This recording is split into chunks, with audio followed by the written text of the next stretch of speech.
সমস্যা কি আপনার? প্রতিদিন এভাবে ফলো করেন কেন মেয়েকে? লোকে কি ভাববে? আপনার জন্য তো দেখছি এখন ঘর থেকে বের হওয়াও দুষ্কর হয়ে উঠেছে। আগে আপনি নিমির বাসায় জ্বালাতেন, আর এখন রাস্তাঘাটে। ইন্দুপ্রভার কথায় লোকটার মধ্যে কোনো ভাবান্তর হলো না, বরং লোকটা ইন্দুপ্রভার হাতে থাকা বাজারের ব্যাগটা নিজের হাতে নিয়ে ইন্দুপ্রভার হাত ধরে হাঁটতে লাগলো। ইন্দুপ্রভার রাগ সপ্তম আকাশে। এই লোক কি কিছুই বুঝে না? লোকজন কিভাবে আর চোখে তাকিয়ে আছে, সেদিকে কি লক্ষ্য আছে তার? ইন্দুপ্রভা লোকটার থেকে নিজের হাত ছাড়ানোর চেষ্টা করতে লাগলো, কিন্তু ফলাফল শূন্য। বাড়ির মোড়ে আসতেই লোকটা ইন্দুপ্রভার হাত ছেড়ে দিয়ে বলে, নাও এখন বাসায় যাও। আর হ্যাঁ, বাসা থেকে একা একা বের হবা না, সাথে ছোট ভাই বা আন্টিকে নিয়ে আসবা। আর তা না হলে আমাকে ফোন দিবা। আমার ফোন নাম্বার আছে না তোমার কাছে? আরে ধুর, আমিও না থাকবে কি করে? কাল তো নতুন সিম কিনেছি, বাকি 10টা সিম তো তোমার ব্লক লিস্টে।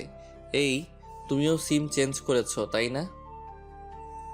তাই তো বলি, নাম্বার বন্ধ কেন? ইন্দুপ্রভার মাথা ধরে গেল লোকটার বকবক শুনতে শুনতে। কোন কুলক্ষণে যে এই লোকের সাথে তার দেখা হয়েছিল। সেই 3 মাস ধরে লোকটা ইন্দুপ্রভাকে পাগল বানিয়ে ছাড়ছে। ইন্দুপ্রভা কোনো কথা না বাড়িয়ে বাজারের ব্যাগ নিয়ে বাসার দিকে যেতে যেতে বলে, আগে বাসায় যান, ডক্টর দেখান। দিনকে দিন আপনার পাগলামি বেড়ে চলছে। আপনার আম্মা জানলে কি হবে ভেবে দেখেছেন? পেছন থেকে তুহিন কিছুটা জোরে বলে ওঠে, আম্মা জানলে জানবে, সমস্যা কোথায়? আর হ্যাঁ, আমার মনের ডক্টর তো আপনি। একটু চিকিৎসা করে দেখুন তো, এই হৃৎপিণ্ডটায় কি আছে যে সারাক্ষণ ইন্দুপ্রভা করে? ইন্দুপ্রভা দাঁড়িয়ে যায়। আপনার হৃৎপিণ্ডটায় আস্ত গোবর ভরা আছে, তাই ইন্দুপ্রভা করে। আর আসবেন না আমার সামনে। বারবার আপনার সামনে আসবো, আপনার বাসার সামনে এসে দাঁড়ায় থাকবো, আপনি পারলে আটকান। তুহিনের এমন গা ছাড়া কথা দেখে ইন্দুপ্রভার রাগ হলো। আপনার আম্মাকে কিন্তু আমি বলে দিব, তার ছেলে শহর থেকে ডাক্তারি পড়ে গ্রামের মেয়েদের উত্ত্যক্ত করে। তুহিন ভ্রুকুটি করে জিজ্ঞেস করে, আমি আর কাকে উত্ত্যক্ত করছি? এই যে, আমি আপনার বারণ করার পরেও আমার পেছন পেছন রোজ আসেন, বাসার সামনে দাঁড়িয়ে থাকেন। আপনার জন্য যে গ্রামের সবাই আমাদের দিকে আঙুল তুলবে, এটা কি ভেবে দেখেছেন একবারও? তাহলে আমার আম্মাকে তোমাদের বাসায় পাঠাই। আপনার আম্মাকে আমাদের বাসায় পাঠাবেন কেন? কেন আবার বিয়ের দিন তারিখ ঠিক করার জন্য? আমি অবাক হচ্ছি, আপনার মতো পাগলকে ডাক্তার হবার জন্য সার্টিফিকেট কে দিল? আপনি হসপিটালের রোগী রেখে একটা মেয়ের পেছন দিনরাত পড়ে থাকেন, চাকরি চলে যাবে না? তোমায় কে বলল আমি রোগী না দেখে শুধু তোমার পেছনে পড়ে থাকি? রোগী দেখা শেষ করেই তোমায় দেখতে আসি, আবার যখন সময় হয় তখন চলে যাই। এতে কি লাভের লাভ কিছু হচ্ছে? লাভ লোকসানের কথা এত ভাবলে হয় না, কখনো কখনো ক্ষতি করেও লাভ পাওয়া যায়। লাভ মিন্স লাভ। ক্ষতিই হবে শুধু, লাভ কখনোই হবে না। ইন্দুপ্রভা থেকে পজিটিভ সাড়া কখনোই পাবেন না। তাই বলছি, অযথা আমার পেছন ঘোরা বাদ দিন। আমি কার পেছন ঘুরবো কি ঘুরবো না সেটা কি তোমার থেকে শুনে করতে হবে? পুচকি একটা মেয়ে, তার আবার এত কঠিন মন। পুচকিদের থাকে নরম সফট একটা মন। যাও, বাসায় যাও। ইন্দুপ্রভা তপ্ত শ্বাস ফেলে বাসায় চলে আসে। তুহিন যতক্ষণ ইন্দুপ্রভাকে দেখা যায় ততক্ষণ তাকিয়ে থাকে। ইন্দুপ্রভা চোখের আড়াল হতেই তুহিন চলে আসে। ইন্দুপ্রভা বাসায় আসতেই তার মা মনোয়ারা বেগম মেয়ের হাত থেকে বাজারের ব্যাগটা হাতে নিয়ে বলে, এত দেরি হলো কেন রে ইন্দু? পাড়ার মোড়ে ছেলেগুলো কি আজকেও উত্ত্যক্ত করেছিল? ইন্দুপ্রভা বারান্দায় থাকা বেঞ্চে বসে উনা দিয়ে শরীরের ঘাম মুছতে মুছতে বলে, না না মা, এখন আর ছেলেগুলো উত্ত্যক্ত করে না, ভালো হয়ে গেছে। মনোয়ারা বেগম মেয়ের মাথায় হাত বুলিয়ে বলে, খুব কষ্ট হয় তোর, তাই না ইন্দু, এই সংসার চালাতে? আজ তোর বাবা বেঁচে থাকলে এত কষ্ট আমাদের করতে হতো না। ইন্দুপ্রভার মাথা থেকে মায়ের হাত সরিয়ে হাতের উল্টো পিঠে চুমু খেয়ে বলে, না মা, কোনো কষ্ট হয় না। মুখে যতই বলিস কষ্ট হয় না, আমি তো জানি, আমি তো মা, তোর মনের কষ্টটা তো বুঝি। সারাদিন স্কুলে ক্লাস করিয়ে আবার টিউশনি করানো, নিজের জন্য তো সময়ই নেই তোর। সময় নেই কে বলেছে? এই যখন সারাটা রাত তোমায় জড়িয়ে ধরে ঘুমাবো, এইটাই তো সারাদিনের ক্লান্তি এক নিমেষেই শান্তিতে পরিণত করে দিবে। আচ্ছা ওঠ, যা ফ্রেশ হয়ে আয়, খাবার বাড়ছি, খেতে হবে তো। ইন্দুপ্রভা মাথা নাড়িয়ে গোসলখানায় যায়। গোসল করতে হবে, সারাদিনের ধুলো ময়লা সব উড়ে এসে শরীরে ভিড়েছে। এই স্মৃতি, দাঁড়াও তো, তোমার কাছে ইন্দুর নাম্বার আছে, দাও তো আমায়। হসপিটালে যাওয়ার পথে হঠাৎ রাস্তায় ইন্দুর ফ্রেন্ড স্মৃতিকে দেখে কথাটা বলে ওঠে তুহিন। স্মৃতি তুহিনকে দেখে স্মিত হেসে বলে, আসলে ভাইয়া, ইন্দুর নাম্বারটা আমার কাছে নেই। তুহিন দুহাত বুকে গুজে শটান হয়ে দাঁড়িয়ে বলে, দেখো স্মৃতি, মিথ্যা বলো না, জানো না মিথ্যা বলা মহাপাপ।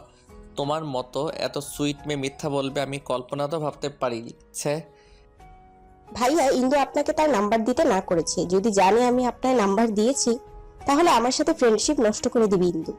আরে ছোট প্যাকেট জানবে না, তুমি দিয়ে যাও। ইন্দু বুঝতে পারবে না যে নাম্বার তুমি দিছো। সত্যি তো ভাইয়া? সত্যি। 0179, এটা ইন্দুর নাম্বার। ভাইয়া, ইন্দু যেন খুনা করে ট্রেন না পায়, আমি দিছি। নিশ্চিন্তে বাড়ি যাও, চিল করো, ইন্দু জানবে না। আচ্ছা ভাইয়া, আমি আসি। তুহিন নাম্বারটা ইন্দু প্রভা লিখে ব্ল্যাক ইমোজি দিয়ে সেভ করে। এবার জ্বালাতে পারবে ফোন দিয়ে। আর যদি এই নাম্বার ব্লক করছে তাহলে সোজা বাসায় গিয়ে ইচ্ছে মতো বকে আসবে হার্টলেস মেয়েটাকে। কি রে, তুই কই? রাত তো অনেক হলো, বাসায় আসবি কখন? হসপিটালে নিজের কেবিনে বসেছিল তুহিন। মায়ের ফোন আসতেই ফোন রিসিভ করে কানে নিতেই কথাটা বলে ওঠে তনয়া বেগম। তুহিন কাঁধের সাথে ফোন চেপে এক হাত দিয়ে ফাইল চেক করতে করতে বলে, মা তুমি খেয়ে ঘুমিয়ে পড়ো, আসতে লেট হবে, আর দরজা লাগিয়ে ঘুমিয়ে পড়ো। আমার কাছে এক্সট্রা চাবি আছে যাওয়ার জন্য। প্রতিদিন রাতে এত লেট করিস কেন বলতো?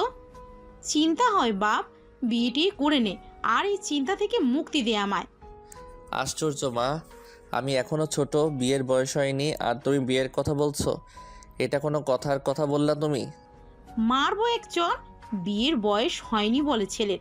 এই শোন, তোর যেই বয়স তখন তোর বাপ এক বাচ্চার বাপ ছিল। হয়েছে মা, রাখো, আমার কাজ আছে, তুমি খেয়ে ঘুমায় পড়ো। কথাটা বলে তুহিন ফোন কেটে দেয়।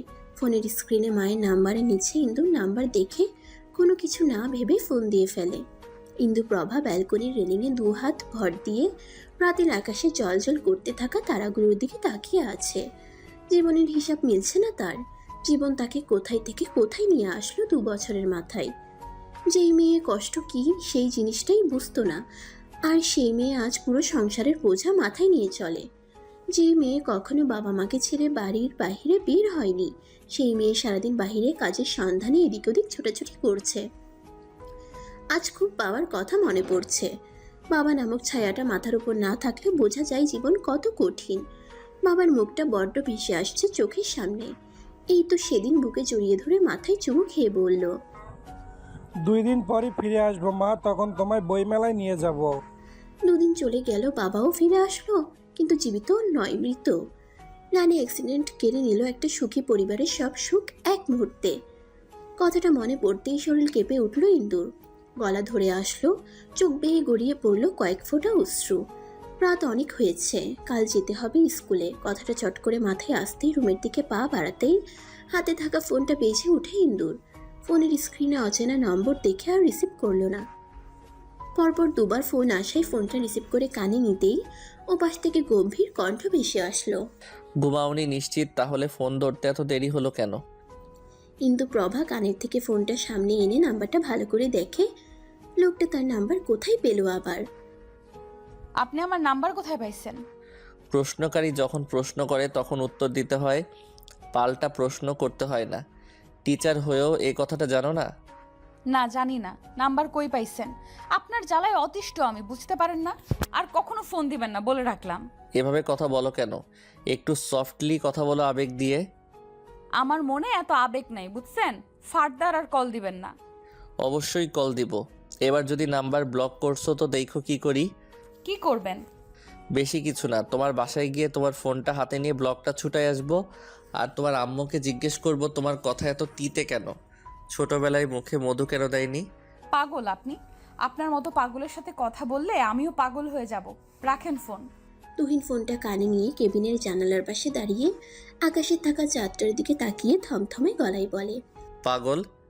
ছেলেটাকে সামলাও না হিন্দু, সে যে দিনকে দিন পাগল হয়ে যাচ্ছে তোমার জন্য।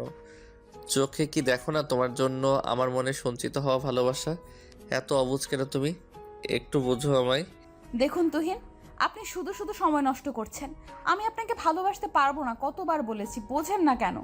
আপনি তো ছোট বাচ্চা নন। আমার থেকেও বেটার, সুন্দর, শিক্ষিত মেয়ে ডিজার্ভ করেন। এই মেয়ে, আমি কখনো বলছি তোমার থেকে বেটার সুন্দর শিক্ষিত মেয়ে চাই? আমার শুধু এই ইন্দুপ্রভাকে চাই। তার মন আমি ঠিক জয় করে নিব। ভালোবেসেছি তোমায় ছেড়ে দেওয়ার জন্য নয়, বুঝলে? রাখি এখন, কাল আবার ফোন দিব, রিসিভ করবে, কেমন? শুভরাত্রি। কথাটা বলে তুহিন ফোন কেটে দেয়। ইন্দু তপ্ত শ্বাস ফেলে নাম্বারটা ব্লক লিস্টে রেখে দেয়। এই ছেলের জন্য না জানি কী কী প্রবলেম তাকে ফেস করতে হয় আল্লাহই জানে। পরপর দুটো লম্বা শ্বাস নিয়ে ব্যালকনি থেকে রুমে চলে আসে। এবার না ঘুমালেই নয়। ভাই আর মায়ের জন্য অনেক কিছু করা বাকি। তাদের সুস্থ লাইফের জন্য নিজেকে ঠিক রাখতে হবে। উপরে চরকির মতো ঘুরতে থাকা ফ্যানের দিকে তাকিয়ে চোখ বুজে বলে, ভুলভাল জিনিসের প্রতি ঝোঁকা যাবে না। এরা হচ্ছে ইন্দুপ্রভার জন্য নিষিদ্ধ। সবার জীবনে বিয়ে, সংসার একমাত্র লক্ষ্য থাকে না। কারোর কারোর জীবনে এইসব ব্যতীত অনেক লক্ষ্য থাকে। তুহিন, আপনি যে ফুল ভেবে কাঁটায় হাত দিচ্ছেন, এটা আজ না বুঝলেও একদিন ঠিক উপলব্ধি করতে পারবেন। তখন নিজেকে কি করে ক্ষমা করব? আপনাকে বারংবার বোঝাচ্ছি, ইন্দুর জীবনে কোনো ছেলের প্রবেশ নিষিদ্ধ। সে বিয়ে, সংসার করতে পারবে না। এইসব যে তার করতে নেই, তবুও বোঝেন না কেন আপনি? সকালের ঝলমলে রোদ জানালা ভেদ করে রুমে ঢুকে সোজা ইন্দুর চোখে মুখে উপচে পড়ছে। বিরক্তিতে চোখ মুখ কুচকে ফেলে ইন্দু। চোখ বন্ধ রেখেই বলে, দেখ ইলিয়াস, মায়ের খেতে না চাইলে তাড়াতাড়ি জানালার পর্দাটা টেনে দে। আমি উঠলে কিন্তু মায়ের দিব। এখনো পর্দাটা সরাইনি, যার কারণে চোখে মুখে রোদ এখনো লাগছে। কি হলো ইলিয়াস, বলছি তো পর্দাটা টেনে দিতে। সাত সকালবেলা প্রতিদিন এমন করিস কেন? কথাটা বলে চোখ খুলে রেগে সামনে তাকাতেই দেখে তুহিন জানালার সামনে ওকে দুহাত গুজে দাঁড়িয়ে আছে। তুহিনকে এই মুহূর্তে তার রুমে দেখে যেন ইন্দু ভূত দেখার মতো চমকে উঠল। চোখ দুটো ভালো মতো কষলে আবার সামনে তাকায়। সত্যিই তুহিন এটা। সহসা বিছানা থেকে নামলো ইন্দু, তুহিনের সামনে দাঁড়িয়ে বলে, এই, আপনি আমার বাসায় আসছেন কেন? তুহিনের সোজা সাপটা কথা। ফোন কোথায় তোমার? আমার ফোন যেখানে খুশি সেখানে থাকুক। আপনি আমার বাসায় এসেছেন কেন? তার উপর আমার বেডরুমে। ম্যানার্স শেখেননি? মা, এই ছেলে আমার রুমে আসলো কি করে? বাসায় ঢুকতে দিছো কেন অপরিচিত ছেলেকে? মেয়ের ডাক শুনে হুড়মুড়িয়ে রুমে ঢুকে মনোয়ারা বেগম। মনোয়ারা বেগমকে দেখে তুহিন বলে, দেখছেন আন্টি, বলেছিলাম ইন্দু আমার সাথে রুট ব্যবহার করবে, দেখলেন তো, তাই করলো। এখন আবার বলছে আমি নাকি অপরিচিত। আন্টি, আমি কি অপরিচিত আপনিই বলেন? মনোয়ারা মেয়ের দিকে তাকিয়ে বলে, এমন ব্যবহার করিস কেন ইন্দু তুহিনের সাথে? ছেলেটার নাম্বার তুই ব্লক লিস্টে রেখে দিয়েছিস কেন? সেই জন্য ছেলেটা সেই ভোরবেলা থেকেই বাসার সামনে দাঁড়িয়ে আছে। কিন্তু অবাক হয়ে তুহিনের দিকে তাকিয়ে বলে, আপনার কি মাথা খারাপ? এমন করতেছেন কেন? কি চান আপনি বলেন তো?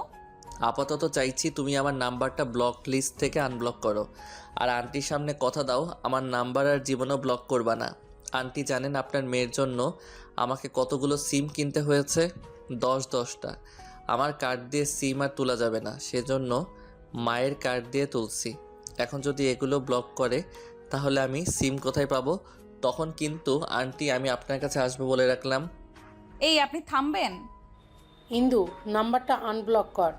কিন্তু অবাক হয়ে বলে, মা, তুমি বলছো এই কথা? আনব্লক কর। এই যে ছেলে, শোনো, তোমায় বলছি, আমার মেয়ে আর তোমার নাম্বার ব্লক করবে না। এবার নিশ্চিন্তে থাকতে পারো। ধন্যবাদ আন্টি। আপনার মেয়ের মুখে একটু মধু দিয়েন। সব সময় তেতো কথা বের হয় আপনার মেয়ের মুখ দিয়ে। সে অভ্যাসটা একটু বদলিয়ে ফেলতে বললেন। এই যে ইন্দু আন্টি কিন্তু বলে দিচ্ছে নাম্বার ব্লক না করতে, মনে যেন থাকে। আসি আন্টি, পরে আসবো আবার। কথাটা বলে তুহিন চলে যায়। ইন্দু তার মায়ের সামনে এসে বলে, এটা কি করলাম তুমি? আমি বিভিন্ন উপায় ছেলেটার থেকে নিজের পিছু ছোটানোর চেষ্টা করছি, আর তুমি আরো সুযোগ করে দিলে। 3 মাস ধরে তো চেষ্টা করলি, পিছে ছোটাতে পারলি? তাই বৃথা চেষ্টা করে কী লাভ আছে বল? ছেলেটা তো ভালোবাসে তোকে। ভালোবাসা তো অন্যায় নয়। প্রায় দেখি ছেলেটা বাসার সামনে দাঁড়িয়ে থাকে। ভালোবেসে দেখ, ছেলেটা তো মন্দ নয়। মা, তুমি এসব বলছো? আর কেউ না জানুক, তুমি তো জানো এসব ভালোবাসার সংসার ইন্দুর জন্য নয়। এইসব নিয়ে অন্যকে মিথ্যা স্বপ্ন দেখানোর মানে নিজের সাথে সাথে অন্য একটা মানুষকে ঠকানো। আমি পারবো না এটা। প্লিজ মা, তুমি এটা করতে বলো না আমায়। সবটা তুহিনকে খুলে বল। সত্যিকারের অর্থে ভালোবাসলে তুহিন তোর সব জেনেই তোকে ভালোবাসবে। দুর্বল জায়গায় মানুষকে দেখাতে নেই মা, তাহলে তারা আরো বেশি করে সেখানে আঘাত করে। আমার স্কুলের সময় হয়ে এসেছে। খাবার দাও, আমি ফ্রেশ হয়ে আসছি। কথাটা বলে ইন্দু চলে যায় ওয়াশরুমে। মনোয়ারা বেগম অসহায় হয়ে মেয়ের যাওয়ার পানি চেয়ে থাকে।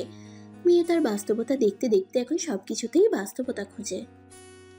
একটা মেয়ের পেছনে আর কত ঘুরবি তুই? এখন যা শুরু করেছিস সেটাকে তো ছ্যাঁচড়ামি বলে তুহিন। মেয়েটা তোকে ভালোবাসবে না বুঝিস না কেন? হসপিটালে নিজের কেবিনে বসেছিল তুহিন। হঠাৎ এমন কথা শুনে সামনে তাকিয়ে দেখে তার ফ্রেন্ড নীলা। ব্রুকুচকে বলে, নক করে আসতে হয় জানিস না? নীলা তুহিনের সামনে গিয়ে বলে, না জানি না, তুই যা শুরু করেছিস এবার অন্তত থাম। কি শুরু করছি? 3 মাস ধরে একটা মেয়ের পেছনে পড়ে আছিস, এবার মেয়েটাকে রেহাই দে। ও ছাড়া কি আর মেয়ে নেই দুনিয়ায়? ওকেই পছন্দ করতে হলো তোর? আমি কাকে পছন্দ করব না করব সেটা তোর দেখার বিষয় না, কাজে ফোকাস কর। সেম টু ইউ, কাজে ফোকাস কর, ওই মেয়ের পেছনে না ঘুরে।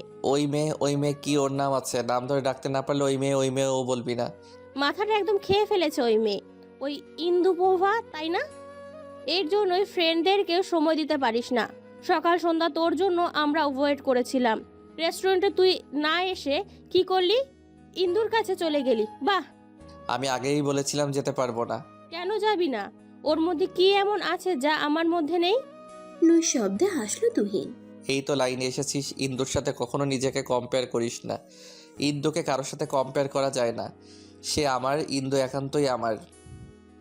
আর তোকে আগেও বলেছি, তুই জাস্ট ফ্রেন্ড আমার, এর থেকে বেশি আমার কাছে কিছু আশা বা এক্সপেকটেশন রাখিস না। সবুজ তোকে খুব ভালোবাসে, ছেলেটাকে বোঝার চেষ্টা কর। আমিও তো তোকে ভালোবাসি, আমাকে একটু বোঝার চেষ্টা কর। আমি ইন্দুকে ভালোবাসি। আর আমি তোকে। তুই যদি এমন করতে থাকিস, নীলা সত্যি হসপিটালটা ছাড়তে হবে আমার। আমি চাই না তোর সাথে খারাপ ব্যবহার করতে। আশা করি তুই চাইবি না আমি হসপিটালটা ছেড়ে চলে যাই।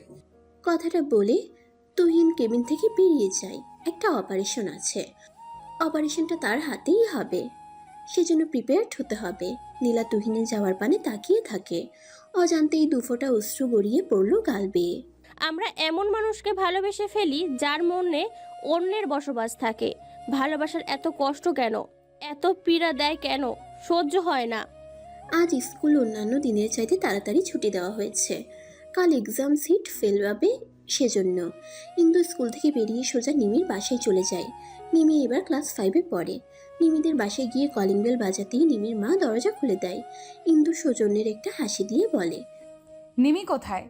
নিমির মা নীলিমা হেসে বলে, সে তোমার জন্য পড়ার টেবিলে বসে অপেক্ষা করছে। ইন্দু নিমির রুমে ঢুকে দেখে নিমি খুব মনোযোগ সহকারে কিছু একটা আঁকার চেষ্টা করছে। ইন্দু এগিয়ে গিয়ে দেখে নিমি তার ম্যামকে আঁকার চেষ্টা চালাচ্ছে। ইন্দু হেসে নিমির থেকে ড্রয়িং খাতাটা নিয়ে বলে, নিমি, আমি দেখতে কি এমন? নিমি উৎফুল্ল নিয়ে বলে, ম্যাম, সুন্দর হয়েছে না? অনেক সুন্দর হয়েছে। তবে আমার পাশে এই লোকটা কে? নিমি ড্রয়িং খাতাটা ইন্দুর হাত থেকে নিয়ে বলে। এটা তো তুহিন ভাইয়া। মুহূর্তেই ইন্দুর মুখে রাগ স্পষ্ট হলো। ড্রয়িং খাতাটা শব্দ করে বন্ধ করে বলে, বই বের করো। নিমি বই বের করলে ইন্দু তাকে পড়াতে আরম্ভ করে। 3 মাস আগে নিমিকে পড়ানোর জন্য এসেছিল এই এলাকায়। তখনও চিনত না ইন্দু কোনটা নিমিদের বাসা। ফ্রেন্ডদের থেকে জেনেছিল যে নিমির টিউটর লাগবে। ঠিকানাও নিয়েছিল, কিন্তু নিমি আর তুহিনদের বাসা পাশাপাশি হওয়ায় ভুল করে তুহিনদের বাসায় নক করে ফেলেছিল ইন্দু। হঠাৎ কলিং বেলের আওয়াজ পেয়ে তুহিন এগিয়ে গিয়ে দরজা খুলে সামনে অপরিচিত একটা মুখ দেখে থমকে যায়। গোল জামা পরিহিত মেয়ে, চুলগুলো খোপা করা, কপালের মাঝ বরাবর কালো তিল, মুখে রয়েছে ঘামের ছিটে ফোঁটা। এতেই যেন মেয়েটাকে লাগছে অপসরি। মেয়েটার থেকে চোখ সরানো যেন দুষ্কর হয়ে যায়। তুহিনকে এভাবে তাকিয়ে থাকতে দেখে ইন্দু গলা ছেড়ে কেশে নেয়। এটা কি নিমিদের বাসা? তুহিন চোখ বন্ধ করে জোরে নিঃশ্বাস নিয়ে বলে, এটা নিমিদের বাসা না, পাশের বাসাটা নিমিদের। কিন্তু আপনি কে? ও সরি, আসলে আমি বুঝতে পারিনি, দুঃখিত। কিন্তু আপনি কে? নিমির নতুন টিউটর। নাম কি আপনার?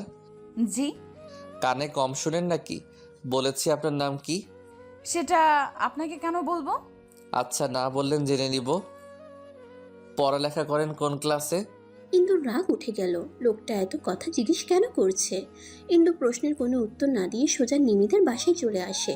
সেই থেকে রোজ নিমিদের বাসায় আসার সময় গেটের সামনে দাঁড়িয়ে থাকতো, কথা বলার জন্য চেষ্টা করত, কিন্তু ইন্দু তুহিনকে ইগনোর করে চলে আসতো। কাছের কিছু ফ্রেন্ডরা নিমির থেকে বাসার ঠিকানা নাম কি করে সব জেনেছে। সেই থেকে লোকটা পেছনে পড়ে আছে, ভালোবাসি বলে বলে পাগল করে ফেলছে। কতবার ইন্দু বলেছে যে সে তাকে ভালোবাসে না, এমনকি মিথ্যাও বলেছে যে ইন্দু অন্য কাউকে ভালোবাসে, তার বিয়ে ঠিক হয়েছে। ছেলেটা সেই মিথ্যাও ধরে ফেলছে। ম্যাম, অঙ্ক করা শেষ। হঠাৎ নিমির কথাই ঘোর ভাঙে ইন্দুর। খাতাটা নিয়ে অঙ্কগুলো দেখে আর কিছুক্ষণ পড়িয়ে বাসায় চলে আসে। আজকাল তোকে এত অন্যমনস্ক লাগে কেন তুহিন? কিছু হয়েছে? তুহিন ডাইনিং টেবিলে বসে ভাত না খেয়ে অনেকক্ষণ যাবৎ ভাতের প্লেটে হাত নাড়াচ্ছিল। সেটা দেখে তুহিনের মা তনয়া বেগম কথাটা বলে ওঠে। তুহিন মায়ের দিকে তাকিয়ে বলে, আচ্ছা মা, তোমার ইন্দুপ্রভাকে কেমন লাগে? তনয়া বেগম ভ্রুকুটি করে বলে, নিমির টিউটর? হুম। বেশ ভালোই তো মেয়েটা, গোছগাছ পরিপাটি। কিন্তু তুই হঠাৎ ইন্দুপ্রভার কথা বলছিস কেন? তাকে তোমার ছেলের বউ করলে কেমন হবে? তনয়া বেগম আশ্চর্য হয়। মানে কি? ইন্দুপ্রভাকে তুই বিয়ে করতে চাইছিস? মা, আই থিঙ্ক তোমার আপত্তি থাকার কথা নয়। আমার আপত্তি নেই। তাহলে মা, ইন্দুর বাসায় প্রস্তাব নিয়ে যাও।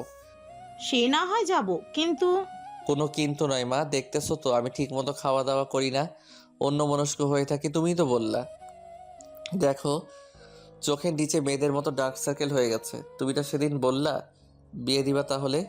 আচ্ছা বাপ, আমি কালই যাব ইন্দুর বাসায়। শুধু গেলেই হবে না মা, ইন্দুকে রাজিও করাতে হবে তোমার। সে কি? আমি কেন রাজি করাবো? ইন্দু আমায় বিয়ে করতে রাজি না মা, তুমি তাকে বোঝাবা, রাজি করাবা। আমি কিন্তু ইন্দুকে না পেলে দেবদাস হয়ে যাব মা, তখন কিন্তু কেঁদে কেটেও আমায় রোমিও বানানো যাবে না। আচ্ছা আমি দেখছি, তুই আগে খেয়ে নে। আসসালামু আলাইকুম ভাবি, আমি তুহিনের মা। চিনেন তো তুহিনকে? মনোয়ারা বেগম সালামের জবাব দিয়ে সৌজন্যমূলক হাসি উপহার দিয়ে দরজা ছেড়ে সরে দাঁড়ায় তুহিনের মাকে ভেতরে ঢুকতে দেওয়ার জন্য। তুহিনের মা ভেতরে ঢুকে। মনোয়ারা বেগম তনয়া বেগমকে সোফায় বসতে বলে কিচেন রুমে গিয়ে হালকা নাস্তার ব্যবস্থা করতে নিলে তনয়া বেগম বাধা দেয়। মনোয়ারা বেগমের হাত ধরে বলে, আপা, আপনার সাথে আমি কিছু কথা বলতে এসেছি। বলুন, কি কথা আপা? তনয়া বেগম কিভাবে শুরু করবেন বুঝতে পারছেন না। বেশ খানিকটা সময় হাঁসফাঁস করে বলে, আপা, ইন্দুপ্রভাকে আমি আমার তুহিনের জন্য নিতে চাইছি, আপনি প্লিজ অমত করবেন না? মনোয়ারা বেগম আন্দাজ করেছিলেন যে তনয়া বেগম এমন কথাই বলবেন, কিন্তু এই কথার প্রেক্ষিতে মনোয়ারা বেগমের কি বলা উচিত সেটা তার সত্যিই জানা নাই। অতঃপর কিছু বলার জন্য উদ্যত হলে রুম থেকে ইন্দু বেরিয়ে এসে বলে, মাফ করবেন আন্টি, আপনার ছেলেকে বিয়ে করা আমার পক্ষে সম্ভব নয়। আপনার ছেলেকে আগেই বলে দিয়েছি, তবুও যে কেন বেহায়ার মতো আপনাকে পাঠালো আমার মাথায় আসছে না। কথাটা তনয়া বেগমের গায়ে লাগলেও ছেলের জন্য শুয়ে নিল।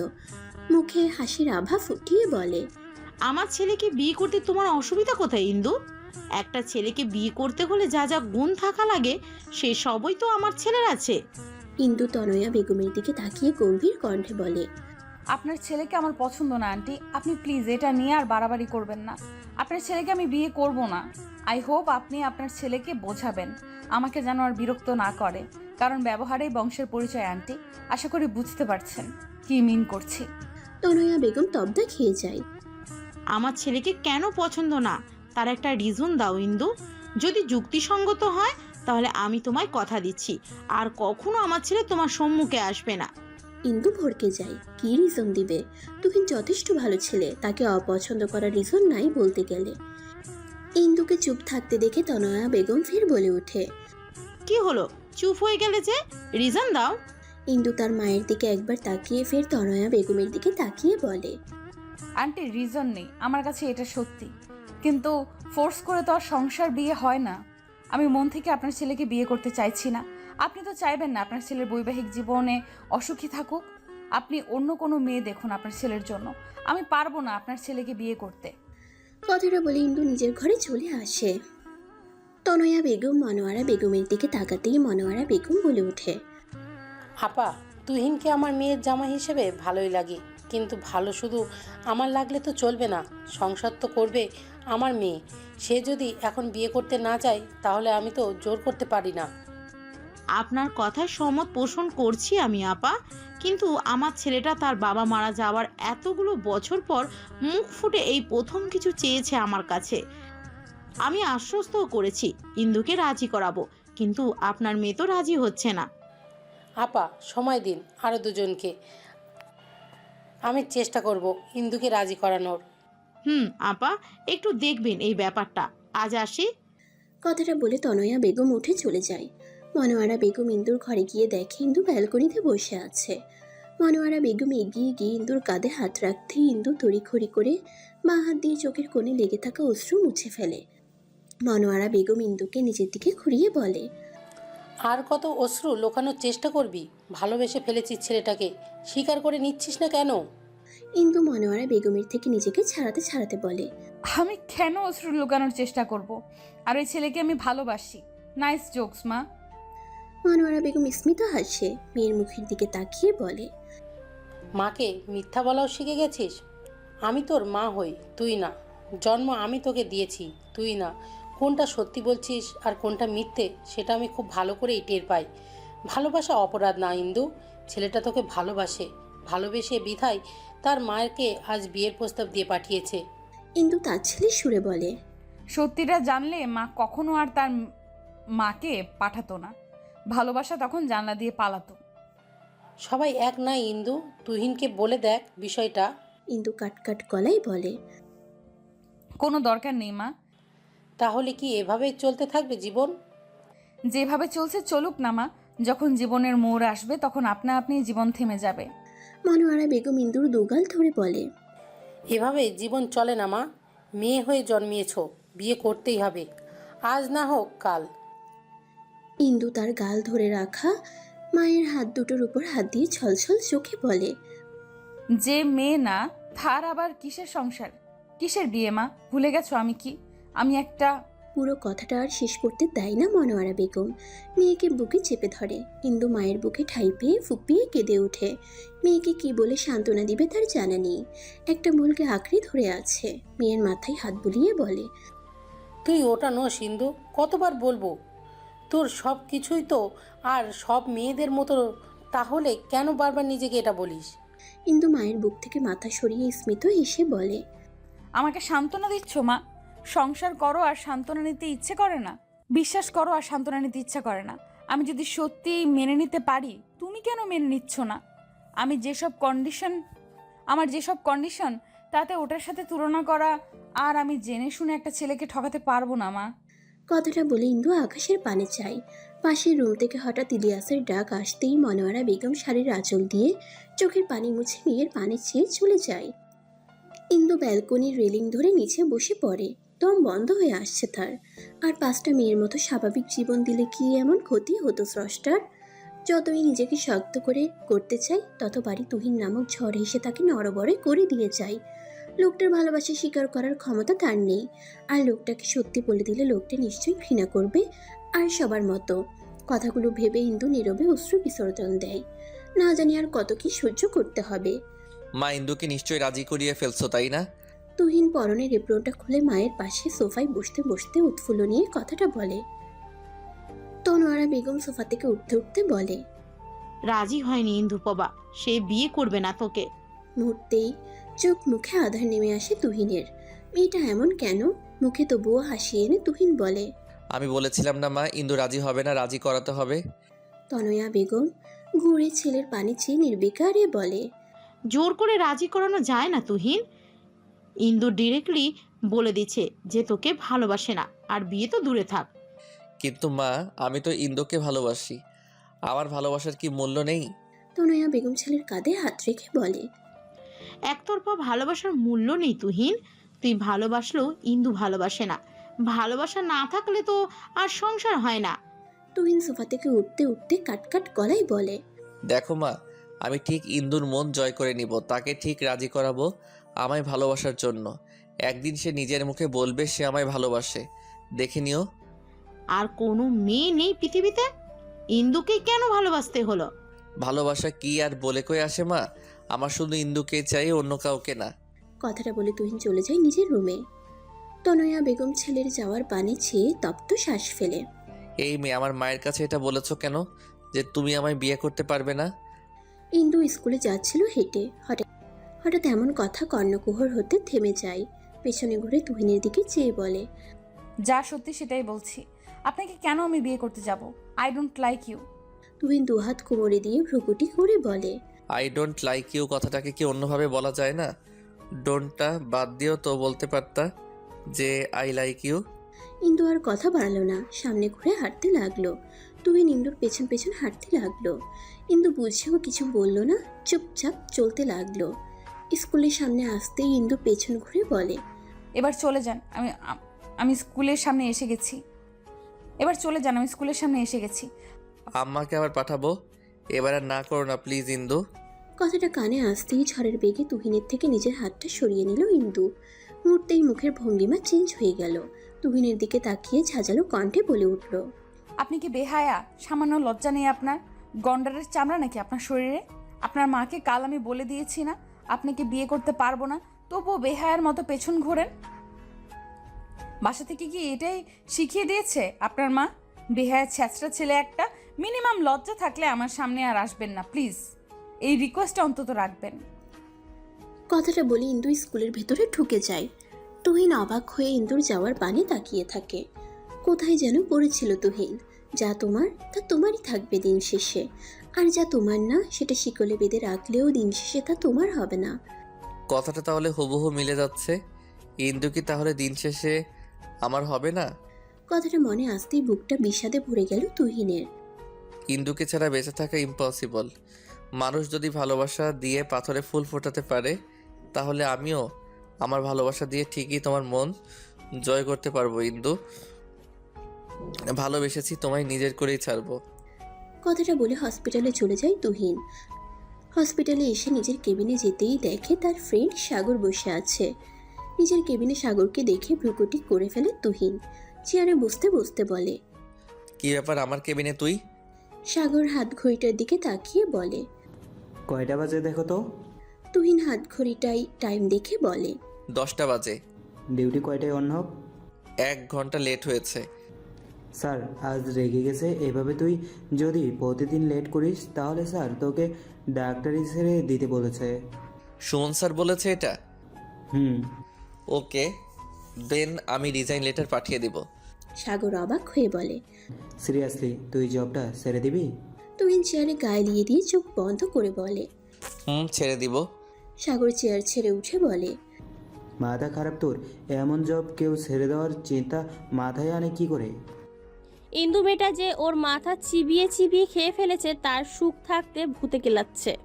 কথাটা বলতে বলতে তুহিনের কেবিনে ঢুকে নীলা।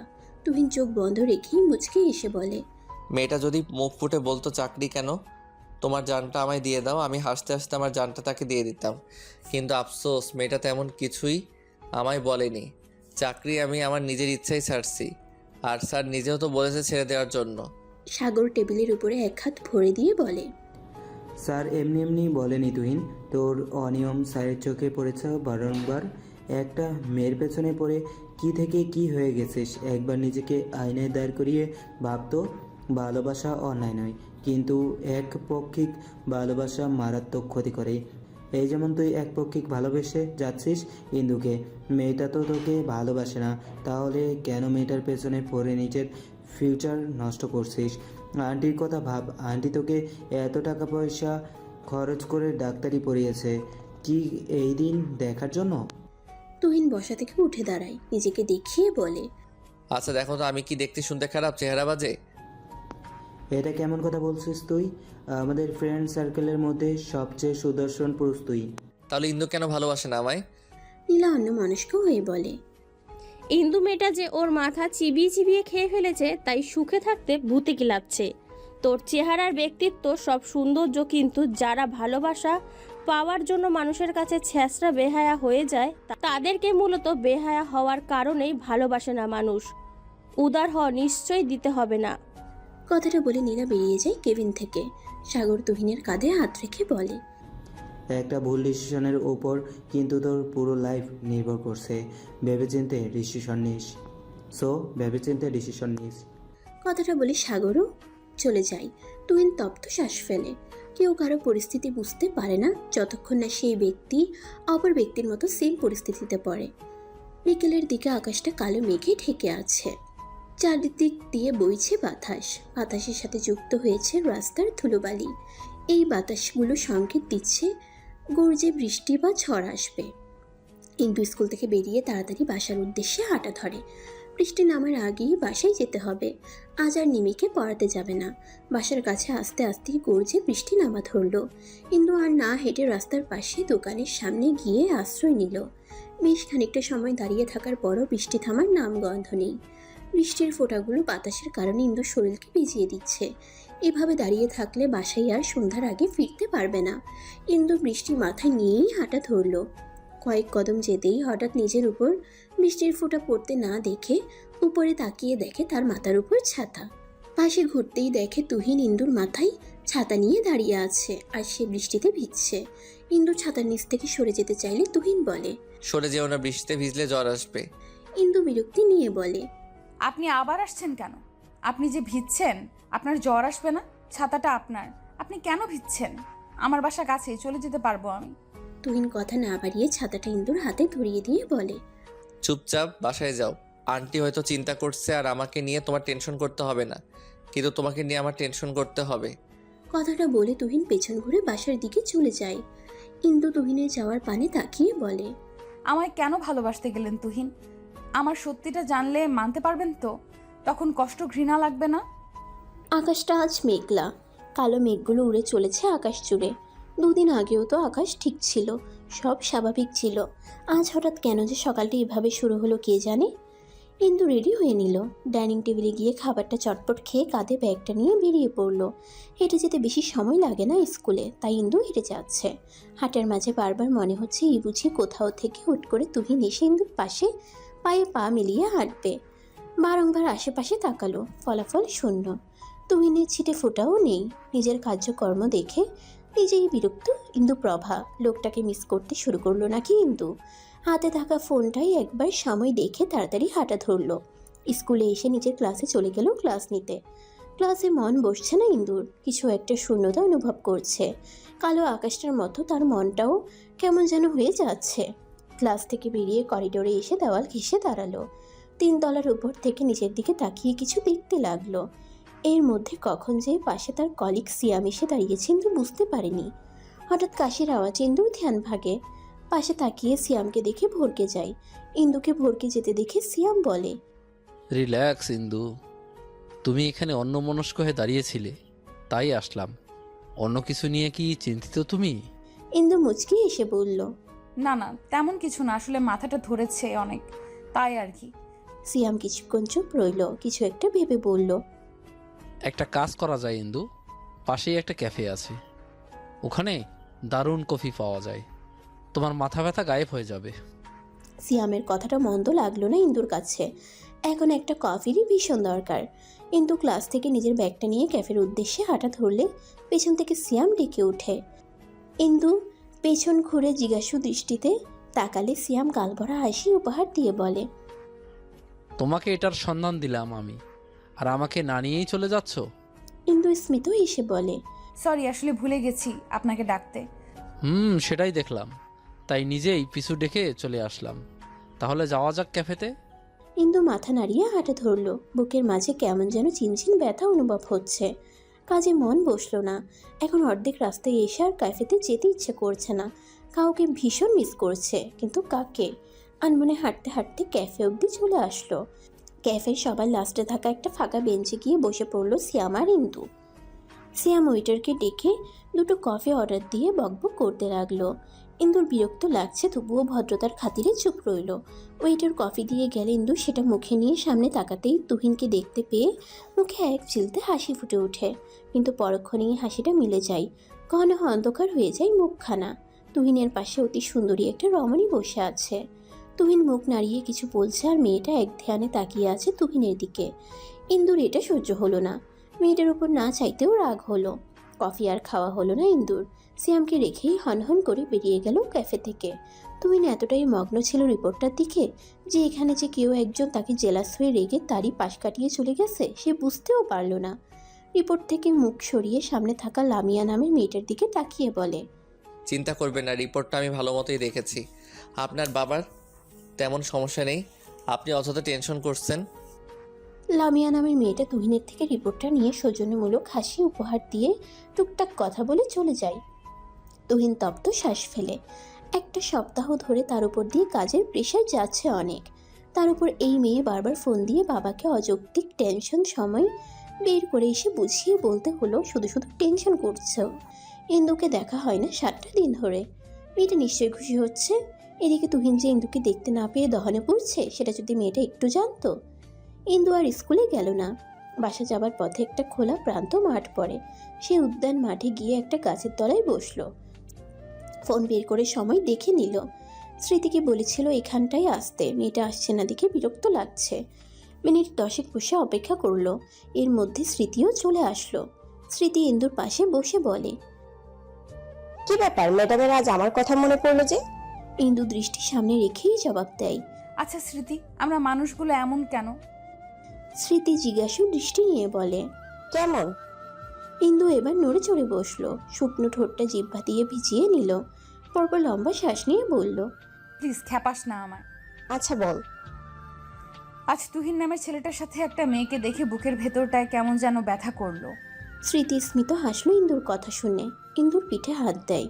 স্মৃতি ইন্দুর ভাবসাব দেখে কিছুটা আন্দাজ করতে পেরে বলে, মানুষ বড়ই বিচিত্র প্রাণী, এদের মনে কি থাকে এরা নিজেরাই বুঝতে পারে না। তবে যাই বলিস তুহিন ছেলেটা কিন্তু দারুণ, অন্যান্য ছেলের থেকে ব্যতিক্রম কিছুটা। মুহূর্তেই ইন্দুর মুখের ভাবভঙ্গি পরিবর্তন হয়ে যায়। মনে পড়ে ক্যাফের ঘটনা। বসা থেকে উঠে দাঁড়ায়। কাঁধের ব্যাগটা শক্ত করে ধরে বলে, সব ছেলে এক, পাত্তা না পেলেই নতুন মেয়ের পেছন ঘোরা শুরু করে। তুই বাসায় চলে যা। কথাটা বলে ইন্দু হাঁটা ধরে। হঠাৎ রেগে যাওয়ার বিষয়টা বুঝলো না স্মৃতি। এই যে আমরা মানুষকে ভালোবেসে গ্রহণ করতে পারি না, আবার তাদেরকে অন্য কারোর সাথে দেখলে রাগ করে বসি। এই মেয়ে কবে যে নিজের ভালো বুঝবে কে জানে। তুই আজ তাড়াতাড়ি কাজ সেরে বিকেলেই হসপিটাল থেকে বেরিয়ে পড়ে। ফোনের লক খুলে সোজা ইন্দুর নাম্বারে কল লাগায়। মেয়েটাকে দেখে না 2 দিন ধরে। ইন্দু বিছানায় অন্যমনস্ক হয়ে বসেছিল। ফোনে রিংটোন বেজে ওঠায় ফোনের স্ক্রিনে নাম্বারটা ভালো মতো না দেখেই ফোন রিসিভ করে হ্যালো বলতেই ওপাশ থেকে তুহিন বলে ওঠে, ইন্দু তুমি কি একটু নিচে আসতে পারবা? আমি তোমার বাসার নিচে দাঁড়িয়ে। ইন্দু বিছানা থেকে উঠে হন্তদন্ত হয়ে ব্যালকনিতে আসে। নিচের দিকে তাকিয়ে দেখে তুহিন ফোন কানে নিয়ে তার দিকে তাকিয়ে আছে। আপনি আসছেন কেন আমার বাসার সামনে? বলেছিলাম না না আসতে। তর্ক করার মুড নেই, নিচে আসো, খুব দরকার। আসতে পারবো না। তেরামি করতেছো কেন? নিচে আসো, 2 দিন দেখিনি, পাগল পাগল লাগছে। ইন্দু ভেঙচি কাটলো। পাগল পাগল লাগবে কেন? ক্যাফেতে কি ভালো লাগেনি? সুন্দরী রমণীর সামনে বসে ড্যাব ড্যাব করে তাকিয়েছিল, ভালো লাগেনি? তুহিন ইন্দুর কথার মানে বুঝলো না। ক্যাফের কথা মনে হতেই কালকের কথা মনে পড়লে কাল লামিয়া নামের মেয়েটার সাথে ক্যাফেতে ছিল। তার মানে ইন্দু সেখানে ছিল। আচ্ছা মেয়েটা কি কোনোভাবে জেলাস? কথাটা মনে আসতেই মুখে হাসি ফুটে উঠল। যাক, এবার তাহলে একটা পথ পেয়েছে। হ্যাঁ, মেয়েটা বেশ সুন্দরী ছিল। আচ্ছা, তোমার যেহেতু আসতে সমস্যা, তাহলে লামিয়াকে ডেকে নিয়ে যাচ্ছি। মেয়েটা হেল্প করতে পারবে আমার, তোমার তাহলে আসতে হবে না। কি হেল্প বলেন, করে দিচ্ছি। নিচে না আসলে বলবো কিভাবে? রেডি হয়ে আসবে। আমি রেডি। আচ্ছা নিচে আসো। ইন্দু আচ্ছা বলে ফোন কেটে দেয়। তুহিন হাসে। মেয়েটা আপন করে নেয় না, আবার কারোর সাথে দেখলে মেনেও নিতে পারে না। মেয়েদের জাতীয় স্বভাব বুঝি এটাই। কি হেল্প করা লাগবে বলেন। তুহিন উপর থেকে নিচে অবধি ইন্দুপ্রভাকে পরখ করে নিল। বুকে হাত গুজে বলে, তোমার সাথে সাথে চলে আসলে নট ব্যাড, একটু হলেও মনে জায়গা করে নিতে পেরেছি, তাই তো? ইন্দু বিরক্ত হলো নিজের করা কাণ্ড কারখানা দেখে। লোকটার কথাই এসেও বিপাকে পড়েছে। আচ্ছা আমি তাহলে চলে যাচ্ছি। কথাটা বলে ইন্দু চলে যেতে নিলে তুহিন বলে ওঠে, যেও না ইন্দু, 7টা দিন দেখিনি, একটু দাঁড়াও, তোমায় দেখে চোখের তৃষ্ণা মিটাই। ইন্দু দাঁড়িয়ে গেল। পেছনে ফেরার সাহস হয় না। লোকটাকে সেদিন কত কিছু বলল, তবুও লোকটা আবার এসেছে। নিজেকে শক্ত করলো ইন্দু। পেছন ঘুরে তুহিনের মুখোমুখি দাঁড়িয়ে বলে, আপনি কতটুকু ভালোবাসেন আমায়? তুহিন হাসলো, নির্বিকারে জবাব দিল, ভালোবাসা কি পরিমাপ করা যায় আদৌ? এই যে তুমি কি কখনো মাটি থেকে আকাশের মাঝে যে ব্যবধান, সেটা পরিমাপ করতে পারবে? এটার সাথে ওটার তুলনা কিভাবে হয়? এই যে তুমি প্রশ্ন করছো তোমায় আমি কতটা ভালোবাসি, মাটি থেকে আকাশের মাঝে যেটুকু ব্যবধান, আমি সেটুকুই ভালোবাসি তোমায়। শোনেন, আমি আপনাকে একটা কথা বলবো। আমার মনে হয় কথাটা শুনলে আপনি আর আমার পেছন ঘুরে সময় নষ্ট করবেন না। তুহিন ভ্রুকুটি করে। কি কথা? কাল ফ্রি আছেন? হ্যাঁ। তাহলে বিকেল 3টায় আমার স্কুলের সামনে দাঁড়িয়ে থাকবেন। আমার ব্যাপারে আপনাকে আমি সব বলবো। এরপর আর জীবনেও আপনি আমার সামনে আসবেন না। তুহিন মুখটা থমথমে করে বলে, তাহলে আর বলার দরকার নেই। দরকার আছে, তাই চাইছি। আপনি চলে আসবেন ঠিক সময়। এখন আসি। কথাটা বলে ইন্দু চলে যায়। শুধু শুধু ছেলেটাকে এভাবে কষ্ট দেওয়ার মানে হয় না। ছেলেটা সাময়িক কষ্ট পেলেও কিছু করার নেই। তুহিন ঠাই দাঁড়িয়ে ইন্দুর যাওয়া দেখলো। ইন্দু চোখের আড়াল হতেই এলোমেলো পায়ে হেঁটে বাসায় আসলো। কাল কি এমন ইন্দুর ব্যাপারে সত্যি বলবে ইন্দু? এমন কোনো সত্যি শুনতে চায় না তুহিন, যেটাই তাদের মাঝে দূরত্ব বাড়বে। ইন্দু বাসায় আসতেই ইন্দুর মা মনোয়ারা বেগম বলে ওঠে, বলে দিয়েছো সব? ইন্দু সোফায় বসে পড়ল। সোফায় গায়ে দিয়ে চোখ বন্ধ করে বলল, সাহস পাইনি মা বলার। কাল আসতে বলেছি। কাল যে করেই হোক বলতে হবে। ওনার এমন পাগলামি ভালো লাগছে না। সামনে থাকলে দূরে সরিয়ে দিতে ইচ্ছে করে, আবার চোখের আড়াল হলে পাগল পাগল লাগে। আমি বড্ড ক্লান্ত হয়ে গেছি মা। মনোয়ারা বেগম মেয়েকে জড়িয়ে ধরলেন। মেয়ে যে তুহিনকে ভালোবেসে ফেলছে এটা বুঝতে অসুবিধা হলো না। সামনে কি অপেক্ষা করছে কেউ জানে না। ভেঙে পড়ো না মা, সব ঠিক হবে। তুহিন বুঝবে তোমাকে। আমি দেখেছি ছেলেটা তোমায় কতটা ভালোবাসে। ওই তো সেদিন তার নম্বর ব্লক করেছিলে দেখে ভোরবেলা থেকে তুহিনকে বাসার সামনে দাঁড়িয়ে থাকতে দেখেছিলাম। অনেকক্ষণ দেখার পরই আর না পেরে আমি নিজেই চলে যাই নিচে। তুহিনের সামনে দাঁড়িয়ে বলি, তুমিই তুহিন? ইন্দুর মাকে আকস্মিক সামনে দেখে কিছুটা ভড়কে যায় তুহিন। নিজেকে সামলিয়ে বলে, আসসালামু আলাইকুম আন্টি, আপনি ঠিক ধরেছেন, আমি তুহিন। তুমি সেই ভোরবেলা থেকে এখানে দাঁড়িয়ে আছো কেন? সমস্যা কি তোমার? আসলে আন্টি, আপনার মেয়েটা না আমায় বুঝতেই চায় না। কাল পই পই করে বলে দিয়েছি নাম্বার ব্লক করতে না, তবু ব্লক করে রেখে দিছে। সেজন্য দাঁড়িয়ে আছি। ইন্দুকে ভালোবাসো? ভীষণ ভালোবাসি আন্টি। এখানে দাঁড়িয়ে না থেকে বাসায় চলো। আপনাদের বাসায় আন্টি? হুম। আন্টি কিন্তু রাগ করবে। করলে আমি আছি তো, সামলে নিব। শিওর? হুম।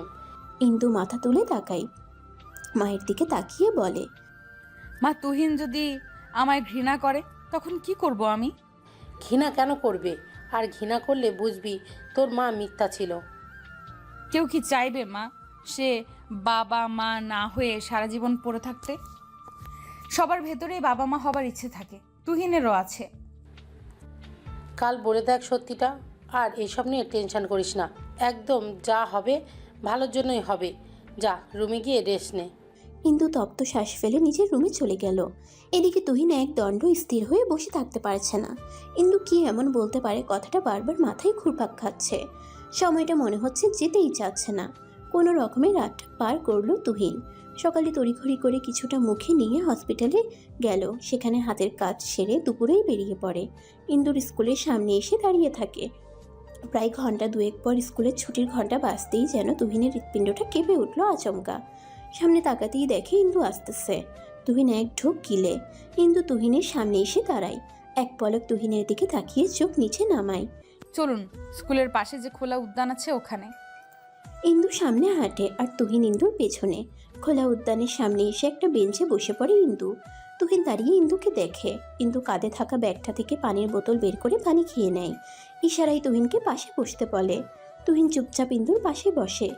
ইন্দু জিহ্বা দিয়ে ঠোঁটটা ভিজিয়ে বলে, তুহিন, আমি আপনাকে আমার ব্যাপারে কিছু বলতে চাই। আপনি তো জানেন মেয়েদের বিষয় সব। পিরিয়ড নামক শব্দটার সাথে তো আপনি পরিচিত। তুহিন মাথা নাড়িয়ে হ্যাঁ বলে। ইন্দু তপ্ত শ্বাস ফেলে আবার বলতে লাগে, আমার বয়স 24 হতে চললো। আমার এখনো পিরিয়ড হয়নি। আই থিঙ্ক আপনি বুঝতে পেরেছেন। আর 4-5টা সাধারণ মেয়ের মতো না। আমাদের সমাজে যাদের পিরিয়ড হয় না তাদের কিসের সাথে তুলনা করে আপনি তো জানেন। বাংলা ভাষায় বলতে গেলে হিজড়া। আমি আপনাকে শুরু থেকেই বুঝিয়ে এসেছি, আপনি বুঝলেন না, তাই আমাকেই বলতে হলো। আমাকে বিয়ে করলে কখনো বাবা হবার স্বাদ গ্রহণ করতে পারবেন না। আর আমি চাইবো না আমার জন্য আপনার ক্ষতি হোক। এই পিরিয়ডই একটা মেয়ের বাচ্চা হওয়ার সক্ষমতা প্রুফ করে। আমার পিরিয়ড হয়নি, আমি মা হতে অক্ষম। আপনি চাইবেন না এমন একটা মেয়েকে ভালোবাসতে বা জীবনসঙ্গী হিসেবে পেতে। তার থেকে পালাতে মিথ্যা বলছে ইন্দু। স্মিত হেসে বলল, মিথ্যা কেন বলছো ইন্দু? আমার থেকে পালাতে? দেখো আমি তোমাকে ভালোবাসি, মিথ্যা বলো না প্লিজ। ইন্দু বসা থেকে উঠে দাঁড়ালো। আমি মিথ্যে বলছি না তুহিন, আমি সত্যি বলেছি। আপনাকে মিথ্যে বলে আমার কি লাভ? আমি সত্যিই মা হতে অক্ষম। মা হবার মতো অ্যাবিলিটি আমার নেই। সৃষ্টিকর্তা সেই সুযোগ আমায় দেয়নি। তুহিন নির্বাক, কি বলা উচিত মাথায় আসছে না। মেয়েটা মা হতে অক্ষম? পিরিয়ড না হলে তো মা হওয়া ইম্পসিবল। এমনি অন্য সমস্যা থাকলে চিকিৎসা করে না হয় সারানো যেত, কিন্তু পিরিয়ড এটা কি করে ঠিক করা যায়? আমার না হয় বাচ্চা অ্যাডপ্ট করবো ইন্দু। তুহিনের চোখে মুখে অসহায়ত্ব। ইন্দু তাচ্ছিলের হাসি মুখে এনে বলে, জীবনটা কোনো সিনেমা না বা গল্প না তুহিন। আবেগ দিয়ে জীবন চলে না। বাচ্চা অ্যাডপ্ট আর নিজের বাচ্চা এক হয় কখনো? আমার সমস্যা আপনার তো না। আপনি অন্য কাউকে বিয়ে করলে বাবা হতে পারবেন, আর আমাকে করতে চাইলে সারা জীবন আফসোস করতে করতে পার করতে হবে।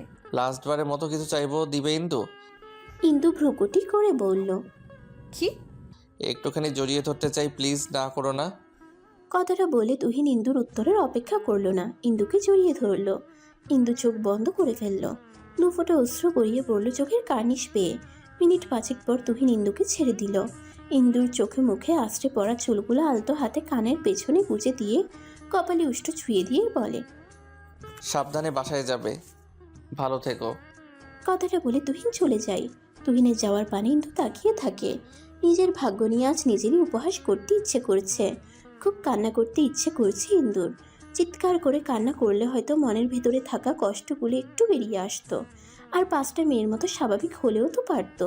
তুহিনও বুঝলো না, মা তার মানে ভুল ছিল। তুহিনের ভালোবাসা কর্পূরের মতো উবে গেছে সত্যিটা শোনার পর। কোনো ছেলের পক্ষে তো সম্ভব না এমন মেয়ে বিয়ে করা। তুহিনের দোষ নেই এখানে। কথাগুলো আনমনে ভেবে এলোমেলো পায়ে বাসার পথে হাঁটা ধরল ইন্দু। কয়েকদিন কষ্ট হবে, তারপর সব ভুলে আবার নতুনভাবে বাঁচবে সবাই। চারদিকে আধার নেমে এসেছে। শীতকাল 5টা বাজতে না বাজতেই চারদিকে আধার ঘনিয়ে আসে। মসজিদের মাইক থেকে আজান ভেসে আসছে। খোলা উদ্যান মাঠটায় বসে থাকতে থাকতে কখন যে সন্ধ্যা নেমে এসেছে বুঝতে পারিনি ইন্দু।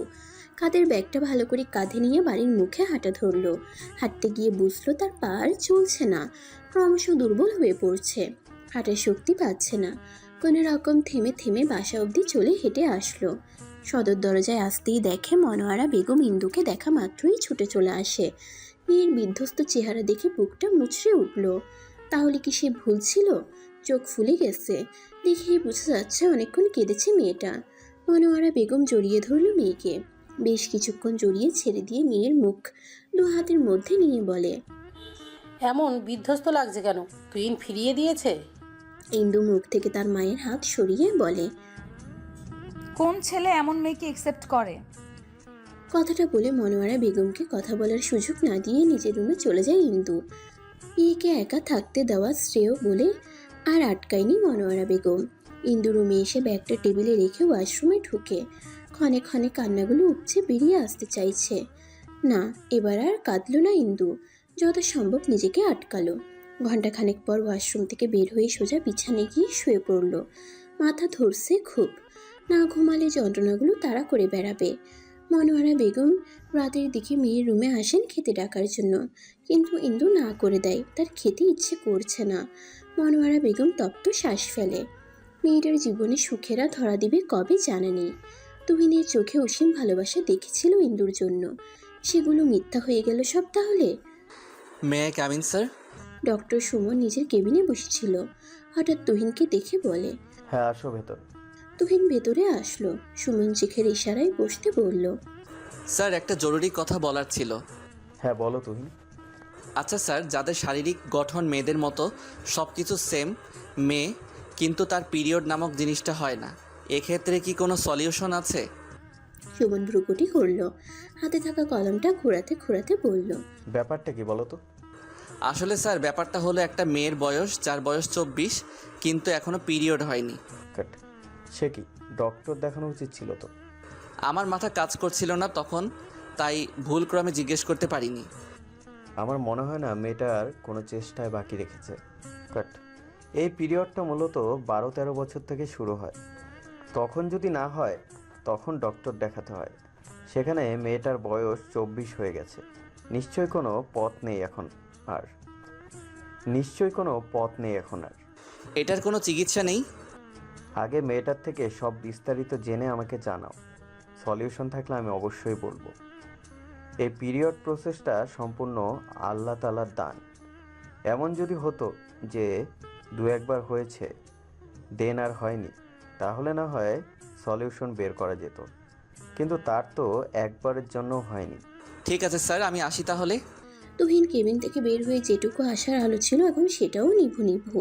মেয়েটা এতদিন নিজেকে কিভাবে সামলিয়ে এসেছে ভাবতেই তুহিনের বুকটা দুমড়ে মুচড়ে উঠল। এই একটা কারণে মেয়েটা তাকে অ্যাভয়েড করলো। হসপিটাল থেকে বেরিয়ে এক নির্জন রাস্তায় গিয়ে ধপ করে বসে পড়ল তুহিন। সে কোনো মতেই ইন্দুকে ছাড়তে পারবে না। সে তো ইন্দুকে ভালোবেসেছে, মাঝপথে ছেড়ে দেওয়ার জন্য না। কোনো একটা রাস্তা তার নিজেরই বের করতে হবে। কথাগুলো ভেবে বসা থেকে উঠে বাসার দিকে হাঁটা ধরল। বাসে এসে ফ্রেশ হয়ে মায়ের রুমে গেল। তুহিনের মা বালিশে কাবার লাগাচ্ছিল। তুহিন পেছন থেকে মাকে জড়িয়ে ধরল। হঠাৎ ছেলেকে জড়িয়ে ধরতে দেখে কিছুটা অবাক হয় তনয়া বেগম। ছেলের মাথায় হাত রেখে বলে, হঠাৎ আজ মাকে জড়িয়ে ধরলি? তুহিন মাথা উঁচু না করেই বলে, কেন, আমি কি জড়িয়ে ধরতে পারি না? অবশ্যই পারিস। মন খারাপ? না, একটা সলিউশন খুঁজছি। কিসের সলিউশন? তুহিন তার মাকে ছেড়ে দিয়ে বিছানায় বসলো। চোখের ইশারায় তার মাকেও বসতে বলল। তনয়া বেগম বসে চোখের ইশারায় জিজ্ঞেস করলো। তুহিন তার মায়ের হাতটা ধরে বলে, আচ্ছা মা, একটা মেয়ের যদি পিরিয়ড না হয় তার কি সংসার করা বারণ? তনয়া বেগম অনেকটা অবাক হন ছেলের কথা শুনে। তার ছেলে কখনো এসব কথা বলে না। ছেলের দিকে পলক্ষহীনভাবে চেয়ে বলে, হঠাৎ এই কথা কেন বলছিস? আচ্ছা তুমি তো মা, তাই না? তোমার কি মনে হয় পিরিয়ড না হওয়ার পেছনে কি একটা মেয়ের হাত থাকে? অবশ্যই না, এটা সম্পূর্ণ আল্লাহর দান। তাহলে কি একটা মেয়ের বয়স 24 হওয়ার পরও যদি এটা না হয়, তাহলে কি তাকে বিয়ে করা বারণ? তনয়া বেগম সন্দেহজনক দৃষ্টি নিয়ে বলে, তুই কার কথা বলতে চাইছিস তুহিন? আমার এক পেশেন্টের মা, তার হয়নি পিরিয়ড, কিন্তু তাকে একটা ছেলে পাগলের মতো ভালোবাসে। তার কাছে এটা কোনো বড় সমস্যা মনে হচ্ছে না। তাকে যদি ছেলেটা বিয়ে করে ঘরে নেয় তাহলে কি খুব অন্যায় হবে? ছেলেটা মনে হয় অনেক আবেগপ্রবণ, বাস্তবতা খুব কম জানে। কোনো মা বাবা চাইবে না অমন মেয়ে ঘরের বউ করে নিয়ে, যেখানে সেই মেয়েকে বিয়ে করলে তাদের বংশবৃদ্ধি হবে না, তাদের অস্তিত্ব ওখানে শেষ। কিন্তু ছেলেটা তো অনেক ভালোবাসে মা মেয়েটাকে। সে তো তার ত্রুটিগুলো না জেনেই তাকে ভালোবেসেছে। মেয়েটাকে ছাড়া অন্য কাউকেই সে কল্পনাই করতে পারে না। বাবা মায়ের কি উচিত না ছেলেটার ইচ্ছেটাকে প্রাধান্য দেওয়া? ছেলে যদি জেনে শুনে বা না জেনে শুনে আগুনে হাত দিতে চায় তাহলে বাবা মা অবশ্যই আটকাবে। ছেলেটার উচিত মেয়েটাকে ভুলে যাওয়া। তুহিন অবাক হয় মায়ের কথা শুনে। তুমি এই কথা বলছো মা? বাই এনি চান্স যদি আমার ছোট বোন থাকতো আর তার যদি এমন সমস্যা হতো, তুমি কি করতা? তার দোষ দিতা? অবশ্যই না। তুই এসব নিয়ে মাথা ঘামাচ্ছিস কেন? এমনি মা, একটা কথা বলবো? বল। আজ তোমাকে অন্যরকম লাগলো মা। হঠাৎ এই কথা কেন? এই যে কি নির্দ্বিধায় বলে দিলে ভুলে যেতে। একটু মেয়েটার জায়গায় নিজেকে বসিয়ে ভাবতে, হয়তো এটা বলতে পারতে না। কথাটা বলেই তুহিন চলে গেল। তনয়া বেগম থম মেরে বসে রইল। সত্যিই কি সে বাস্তবতা বোঝাতে গিয়ে নিজের মেন্টালিটিকে ছোট করে ফেললো? নতুন একটা সকাল। সবার জীবনে নতুন নতুন কিছু মন নিয়ে আসে রাত পোহানোর পর এই সকাল। কিন্তু সেই সন্ধ্যায় ঘুমিয়েছে কাল। এখন ভোর 5টা বাজে। আজানের শব্দে ঘুম ভেঙে যায় তার। বিছানা থেকে উঠে উঁচু করে নামাজে দাঁড়ায়। মন ভালো করার এই তো একটা মেডিসিন। তার মনের সব কথা নির্দ্বিধায় যাকে বলতে পারে। মোনাজাতে রবের নিকট বুকের মধ্যে রাখা চাপা কথাগুলো বলে মনটাকে হালকা করলো।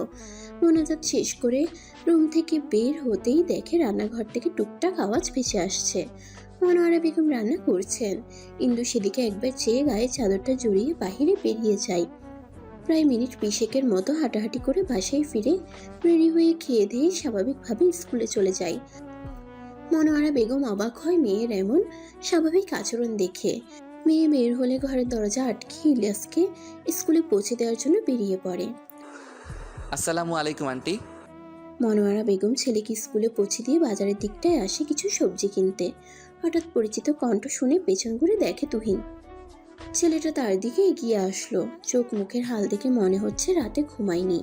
তুহিনের দিকে পলক্ষীন তাকিয়ে সালামের জবাব দিলেন মনোয়ারা বেগম। তুহিন তার শুষ্ক ওষ্ঠ জিহ্বা দিয়ে ভিজিয়ে নিয়ে বলে, আন্টি, আপনি কি ফ্রি আছেন? আসলে আমি একটু আপনার সাথে কথা বলতে চাই। মনোয়ারা বেগম সবজির দোকান থেকে সবজি নিয়ে টাকা দিয়ে বলে, কি বলবে তুমি? আসলে আন্টি, আমি ইন্দুর ব্যাপারে সবটা জানতে চাই। মনোয়ারা বেগম ভ্রুকুটি করে জিজ্ঞেস করেন। যা বলার তো ইন্দু বলেই দিয়েছে তোমায়, আর কি জানতে চাও? আন্টি, ইন্দুর এত বড় একটা প্রবলেম, আপনারা ওর চিকিৎসা করাননি? তোমার কি মনে হয় আমরা চিকিৎসা করাইনি? ইন্দুর বাবা সব রকমের চিকিৎসাই ইন্দু করিয়েছে। ডক্টর কি বলছে আন্টি? আর ওর রিপোর্ট কি বলে? এটা ঠিক হবে না। ওর সব কিছুই মেয়েদের মতে স্বাভাবিক হলেও ও বাচ্চা নিতে অক্ষম। কিছু তো চিকিৎসা থাকবে আন্টি এটার। না, ইন্দুর ওই সমস্যার চিকিৎসা নেই, এটা পারিবারিকভাবেই হয়েছে। পারিবারিকভাবে এসেছে মানে? ইন্দুর একটা ফুপি ছিল, যা ইন্দুর মতোই সমস্যা ছিল। উনি কি এখন সুস্থ? আই মিন, ওনার এই সমস্যা কি ঠিক হয়েছে? না, উনি 26 বছর বয়সে গাড়ি অ্যাক্সিডেন্টে মারা যান। তারও এই পিরিয়ড হতো না। আন্টি, আপনি কি আমায় ইন্দুর মেডিকেল রিপোর্টগুলো দিতে পারবেন? তুমি রিপোর্ট নিয়ে কি করবে? দেখো তুহিন, এসব নিয়ে আর ঘাটাঘাটি করো না। এমনি আমার মেয়ে এখন নিজেকে ঠিক রেখেছে, বেশি ঘাটাঘাটি করলে ও একদম ভেঙে পড়বে। আন্টি, ইন্দু জানবে না। আমি শেষবারের মতো চেষ্টা করতে চাই। পারবে না তুহিন, শুধু শুধু সময় নষ্ট।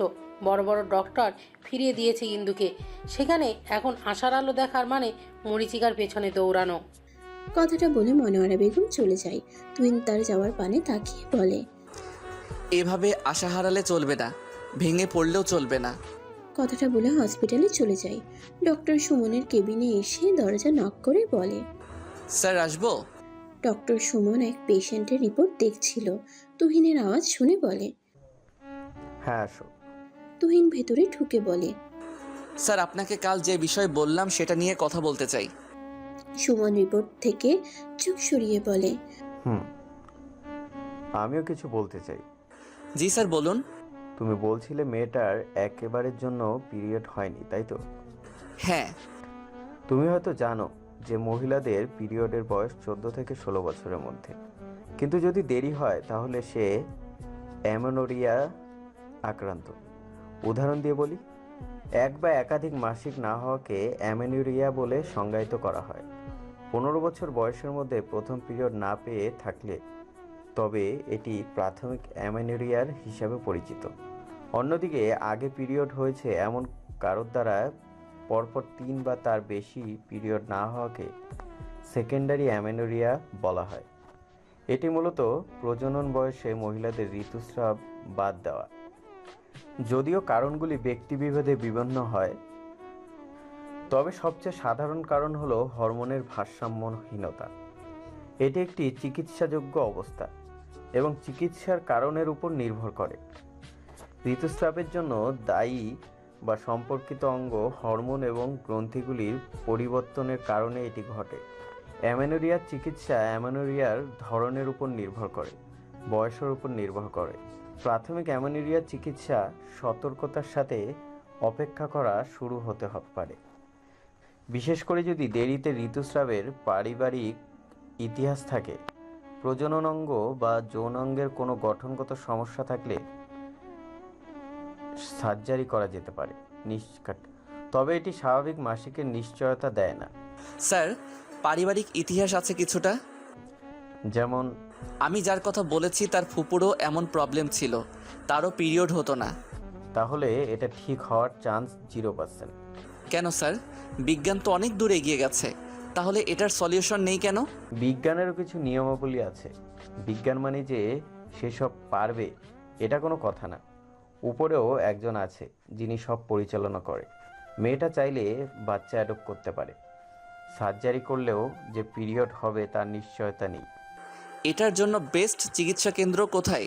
তুমি বিড়লা ফার্টিলিটি এবং IVF-এ যাও এবং সেরা অ্যামেনোরিয়ার চিকিৎসার জন্য ডক্টর রচিতা মঞ্জালের সাথে একটি অ্যাপয়েন্টমেন্ট বুক করো। তবে মনে হয় না সলিউশন বের হবে।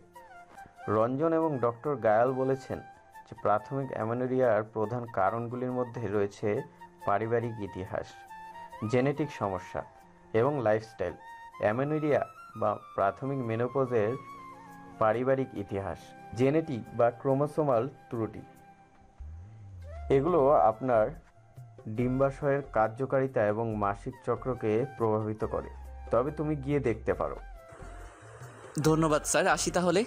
তুহিন কেবিন থেকে বেরিয়ে সোজা ইন্দুর স্কুলের সামনে যায়। গেটের বাইরে দাঁড়িয়ে থাকে।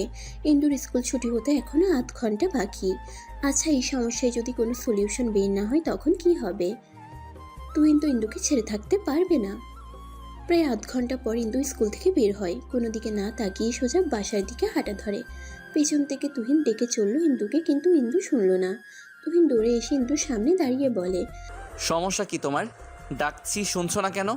ইন্দু তুহিনের দিকে না তাকিয়ে পাশ কাটিয়ে চলে যেতে নিলে তুহিন সহসা ইন্দুর হাত টেনে ধরে। ইন্দু সামনের দিকে তাকিয়ে থেকেই বলে, হাত ছাড়ুন। তুহিন ইন্দুকে টেনে নিজের সামনে এনে দাঁড় করিয়ে বলে, হাত তো ছেড়ে দেওয়ার জন্য ধরিনি, এই যে শক্ত করে ধরে রেখেছি, কখনো ছুটবে না। ইন্দু চেষ্টা করলো তুহিনের থেকে নিজের হাত ছাড়ানোর, কিন্তু পারল না। ইন্দুর ধৈর্যের বাঁধ ভেঙে যাচ্ছে বারংবার। প্লিজ তুহিন, হাত ছাড়ুন আমার, আর দয়া করে আপনি আমার সামনে আসবেন না কখনো।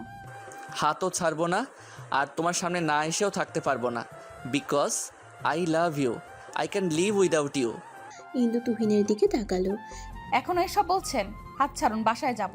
ইন্দু চলো আমরা বিয়ে করি। এবার ইন্দু তুহিনের হাতে শক্ত করে কামড় দিয়ে নিজের হাত ছাড়িয়ে নেয়।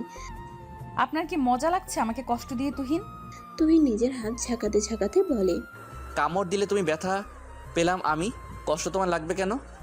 আপনাকে বলেছি তো আমার বিষয়ে সব, তবু কেন এসব করছেন? আমার মায়ের কাছে কেন গিয়েছিলেন আমার রিপোর্ট নিতে? এটাতে তো অন্যায় কিছু দেখছি না আমি ইন্দু, আমি তোমাকে ভালোবাসি তোমার ভালোর জন্য, যেটা করা দরকার সেটাই করতে চাইছি। আমার ভালো আমার থেকে কি আপনি বেশি বোঝেন? যেখানে আমি আমার পরিবার ডক্টররা হাল ছেড়ে দিয়েছে, সেখানে আপনি কেন আমার পুরনো কাসুন্দি খাচ্ছেন? তুমি কি কষ্ট পেয়েছো ইন্দু? আচ্ছা, আমি আর এটা নিয়ে ঘাটবো না, তুই বিয়েতে রাজি হয়ে যাও, আমার বাচ্চার দরকার নেই, অ্যাডপ্ট করবো আমরা। আপনি এখনো আবেগের জোয়ারে ভাসছেন। আপনার মা কতটা কষ্ট পাবে ভেবেছেন আমায় বিয়ে করলে? তার কি দোষ? সে তো নিজের ছেলেকে এমন মেয়ের সাথে বিয়ে দেবে না। তুহিন ইন্দুর হাত দুটো ধরে বলে, মায়ের কষ্টের কথা ভাবলে ইন্দু, অথচ আমার কষ্টের কথাটা ভাবলে না একবারও? খুব ভালোবাসি তোমায়। ইন্দু ছলছল নয়নে তুহিনের দিকে তাকিয়ে বলে, আপনি সত্যিই ভালোবাসেন আমায়? নিজের থেকেও বেশি। আমার জন্য সব করতে পারবেন? জাস্ট মুখ ফুটে কিছু চেয়ে দেখো। তাহলে আমাকে ভুলে যান। আপনি আপনার মায়ের পছন্দের কোনো মেয়েকে বিয়ে করুন। কথাটা বলার সময় ইন্দুর গলা কাঁপছিল। তুহিন তাচ্ছিলের হাসি দিয়ে বলে, নিজের সত্তাকে মানুষ কি করে ভুলে ইন্দু? আমার তো জানা নেই। তুমি আমার সত্তা, তোমাকে ভুলে যাওয়া ইহকালে সম্ভব নয়। মানুষ চাইলে সব পারে, আপনি চেষ্টা করুন, আপনিও পারবেন। তুমি পারবে আমায় ভুলতে ইন্দু? সহসা উত্তর দিতে পারল না ইন্দু প্রভা। কয়েক সেকেন্ড সময় নিয়ে বলে, হ্যাঁ পারবো, আপনাকেও পারতে হবে। সারা জীবনে সবার জীবনে প্রেম সুখের হয়ে আসে না, আপনারও আসেনি, তাই এটাকে ভুলে যাওয়াই বেটার। তোমার মতো পাষাণ হৃদয় আমার না, তুমি পারলেও আমি পারবো না, আর পারতেও চাই না। আমি তোমার পাশে থেকে তোমাকে প্রতি মুহূর্তে অনুভব করতে চাই। আপনি ভুল মানুষের প্রতি ফিলিংস এনে ফেলেছেন। আপনার তো আমার সত্যিটা জানার পরই উচিত ছিল জীবনে আমার সামনে না আসা। সবাই তো সত্যি জানার পর চলে যায়, আমি সত্যি জানার আগেও ছিলাম, পরেও থাকবো। আমার তোমাকে চাই অ্যাট অ্যানি কস্ট। আর আমার মাকে নিয়ে সমস্যা, ব্যাপার না, ম্যানেজ করে নিব। তখন তুমি না বললে খবর বানিয়ে ফেলবো। বড্ড বোকা আপনি, জানেন সেটা? এই যে তুমি বললে আমি জানলাম। ভালো থাকবেন, আসি। কথাটা বলে ইন্দু চলে গেল। তুহিন ইন্দুর যাওয়ার পানে তাকিয়ে তপ্ত শ্বাস ফেলল। মা, আমি বিয়ে করতে চাই ইন্দুকে, আর সেটা আজই। তনয়া বেগম সোফায় বসেছিলেন। তার সামনাসামনি বসে আছে তুহিন। তুহিনের এমন কথা শোনায় মুহূর্তেই মেজাজ খারাপ হয়ে গেল তনয়া বেগমের। ভুলেও ওই মেয়েকে বিয়ে করার কথা মাথায় আনবে না তুহিন। ওই মেয়ের সাথে তোমার বিয়ে ইম্পসিবল। ওই মেয়ে কখনো মা হতে পারবে না, জানো তো? তুহিন সোফায় বসে সামনে দাঁড়িয়ে থাকা নিমির মায়ের দিকে তাকায়। ভদ্রমহিলা কিছুক্ষণ আগে ফোন দিয়ে জানিয়েছিল ইন্দু আর তার মায়ের কথা কাটাকাটি হয়েছে। ইন্দু এসেছিল নিমিকে পড়াতে। তনয়া বেগম আগেই বসেছিল নিমিদের বাসায়। ইন্দুকে দেখে হাসি মুখে জিজ্ঞেস করে, কেমন আছো ইন্দু? ইন্দু হাসি মুখে জবাব দেয়, আলহামদুলিল্লাহ ভালো আছি। আপনি? আমিও ভালো আছি, তোমার সাথে কিছু কথা আছে। ইন্দু ভ্রুকুটি করে। জি বলুন আন্টি। অনেক তো হলো, আমার ছেলেটা তো তোমায় ভালোবাসে, তুমি কি পারো না তার ভালোবাসা স্বীকার করতে? সহসা ইন্দুর চোখে মুখে কালো আধার ঘনিয়ে আসলো। তনয়া বেগমের দিকে তাকিয়ে তপ্ত শ্বাস ফেলে বলে, আন্টি, আমি আপনাকে একটা কথা বলতে চাই। তনয়া বেগম কিছুটা উৎফুল্ল হলো, আগ্রহ নিয়ে বলল, হ্যাঁ বলো, কি বলতে চাও? আন্টি, আপনার ছেলেকে বোঝান, আমাকে বিয়ে করলে সে কখনো বাবা হতে পারবে না। কথাটা শোনা মাত্রই তনয়া বেগম যেন আকাশ থেকে টুপ করে পড়ে। ইন্দুর দিকে তাকিয়ে বলে, বুঝলে কি করে তুইন কখনো বাবা হতে পারবে না? ইন্দু জিহবা দিয়ে ঠোঁট দুটো ভিজিয়ে নেয়, পরপর দুটো ঠোক গিলে বলে, আন্টি, মা হতে গেলে যে অ্যাবিলিটিগুলো দরকার হয় সেই অ্যাবিলিটি আমার মধ্যে নেই। আমার আজ অবধি পিরিয়ড হয়নি। কথাটা যেন ঝংকারের নেই তনয়া বেগমের কানে ঢুকলো। পর মুহূর্তেই মনে পড়ল সেদিন রাতে বলা তুহিনের কথা। তুহিন তার মানে ইন্দুর কথা বলছিল। তুমি কি তাহলে হিজড়া? কথাটা একদম বুকে গিয়ে বিঁধে ইন্দুর। নিমির মা তনয়া বেগমের দিকে তাকিয়ে বলে, ভাবি কি বলছেন এটা? পিরিয়ড না হলে যে সে হিজড়া, এটা কে বলল? কিন্তু এটার কি চিকিৎসা করাওনি? বুঝতে পারছো কত বড় সমস্যার মধ্যে দিয়ে যাচ্ছ তুমি? ইন্দু স্মিত হেসে বলল, জি, চিকিৎসা করানো হয়েছে, কিন্তু এটা ঠিক হবে না। আমি আমার বাস্তবতাকে মেনে নিয়েছি। তুহিনকে বোঝাবেন আন্টি, সেও বুঝবে। তনয়া বেগম হন্তদন্ত হয়ে বাসা থেকে বেরিয়ে যায়। নিমির মা ইন্দুর মাথায় হাত বুলিয়ে বলে, তুহিন কিন্তু তোমায় অনেক ভালোবাসে ইন্দু। ছেলেটাই আমায় বলেছে সব তোমার ব্যাপারে। সে এই বিষয়টার জন্য মোটেও ছেড়ে দিবেন না তোমায়। ইন্দু কিছু না বলে চলে গেল নিমিকে পড়াতে। যত তাড়াতাড়ি সম্ভব এই এলাকা তাকে ছাড়তে হবে। নিমির মা ইন্দুর যাওয়ার পানে তাকিয়ে দীর্ঘশ্বাস ফেলে। পরশু তুহিন জানিয়েছিল ইন্দুর ব্যাপারটা। ছেলেটার আকুতি ভরা কণ্ঠ বারবার জানান দিচ্ছিল সে কতটা ভালোবাসে ইন্দুকে। নিমির মা ফোন বের করে তুহিনকে ফোন দিয়ে সব বলে দেয়। তার মতে সামনে ভয়াবহ কিছু অপেক্ষা করছে। দেখো মা, আমার ইন্দুকেই লাগবে, বাচ্চা আমার চাই না। আমি বাচ্চা অ্যাডপ্ট করব। তনয়া বেগম ছেলের সামনে এসে হুঙ্কার দিয়ে বলে, মাথা খারাপ হয়ে গেছে নাকি তোর? ওই মেয়েকে তোর বিয়ে করতে হবে? মেয়েটা স্বাভাবিক হলে আমি নিজে হাতে পায়ে ধরে হলেও রাজি করাতাম, কিন্তু এখন আমার হাতে পায়ে ধরলেও আমি তনয়া রাজি হব না। বেশ, রাজি হয়েও না, বাট আমার ইন্দুকেই চাই। তুই যদি ইন্দুকে বিয়ে করিস তাহলে আমার বাড়িতে তোর জায়গা নেই। আমরা একটা সমাজে বাস করি, আমাদের স্ট্যাটাস আছে একটা। সহসা বসা থেকে উঠে দাঁড়ালো তুহিন। বেশ, তবে তাই হোক। চলে যাব তোমার বাড়ি থেকে। আমি না খেয়ে থাকলে তোমার সমাজ স্ট্যাটাস আমায় প্লেটে ভাত বেড়ে দিয়ে যাবে না। সমাজের জন্য আমি আমার ইন্দুকে ছাড়তে পারবো না। তুই আবাগে ভেসে বেড়াচ্ছিস, কয়েকদিন গেলেই সব ঠিক হয়ে যাবে। ভুলে যা ইন্দুকে। ইহকালে পসিবল না মা। I can't live without she. মায়ের থেকে ওই মেয়ে তোর কাছে বড় হয়ে দাঁড়ালো? বেশ, যা, কিন্তু মনে রাখিস জীবনে আমায় তোর এই মুখ দেখাবি না। তুহিন অসহায় হয়ে পড়ল। নির্নিমেষ মায়ের দিকে তাকিয়ে বলল, তুমি সত্যি ইন্দুকে মানবে না? সোসাইটি সমাজে বড় হয়ে দাঁড়ালো, ছেলের ইচ্ছের প্রাধান্য দিলে না। ছেলে চাওয়ার মতো কিছু চাইলে অবশ্যই দিতাম, কিন্তু না, সে অবুঝের মতো আগুন নিয়ে খেলতে চাইছে। ইন্দুকে বিয়ে করতে চাইলে আমার বাসায় জায়গা নেই। আচ্ছা বেশ, তুমি যখন আমার ভালোবাসা মানতে পারবে না, আমিও থাকবো না তোমার এই সোসাইটি সমাজে। ভালো থেকো। কথাটা বলে তুহিন বেরিয়ে আসতে নিলে পেছন থেকে নিমির মা আটকানোর চেষ্টা করে তুহিনকে, কিন্তু তুহিন শুনেনি। ইশারায় বলে গেছে তার মায়ের খেয়াল রাখতে সে শীঘ্রই ফিরবে।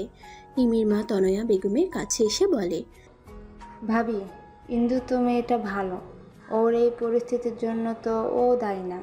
আপনি নিজ থেকেও তো ইন্দুকে পছন্দ করতেন, সামান্য একটা সত্যি শুনে এভাবে মুখ ফিরিয়ে নিলেন। তনয়া বেগম নিমির মায়ের দিকে তাকিয়ে থাকে, কিছুক্ষণ নীরব থেকে বলে, তোমার ছেলে এমন মেয়েকে বিয়ে করতে চাইলে তুমিও বাধা দিতে, যার পুড়ে সেই বুঝে জ্বালা। কথাটা বলে তনয়া বেগম চলে যায়। নিমির মা তপ্ত শ্বাস ফেলে নিজের বাড়ি চলে যায়। রাত বাজে 9:24। এই হালকা শীতের মাঝেও আচমকা ঝড়ের আওয়াজটা ঠিক হজম হলো না ইন্দুর। কি প্রবল বাতাস বইছে। হঠাৎ হাতে থাকা মুঠো ফোনটা বেজে উঠেই সামনে এনে দেখে তুহিনের নম্বর জল করছে। ধরল না, পরপর দুবার কেটে যাওয়ায় আবার বেজে উঠল ফোন।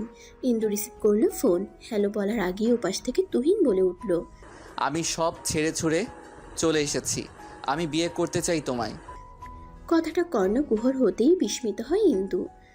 আপনি সব ছেড়ে ছুড়ে চলে এসেছেন মানে? আমি বাসা ছেড়ে চলে এসেছি। আপনি বাসা কেন ছেড়েছেন? আমি কি ছেড়ে আসতে বলেছি? তোমাকে পাবার জন্য ছেড়েছি। মানে? মানে মা আমার ভালোবাসার পূর্ণতা দিতে চাচ্ছিল না, তাই চলে এসেছি। আপনার কি মনে হয় আপনি সব ছেড়ে ছুড়ে চলে আসলে পূর্ণতা পাবেন? ভুল ভাবনা নিয়ে বাসা ছেড়েছেন, বাসায় যান। আচ্ছা আপনি এখন কোথায়? তোমার বাসার নিচে দাঁড়িয়ে আছি। ইন্দু শোনা মাত্রই দৌড়ে জানালার কাছে গিয়ে দেখে ল্যাম্পপোস্টের আলোতে তুহিনকে স্পষ্ট বোঝা যাচ্ছে।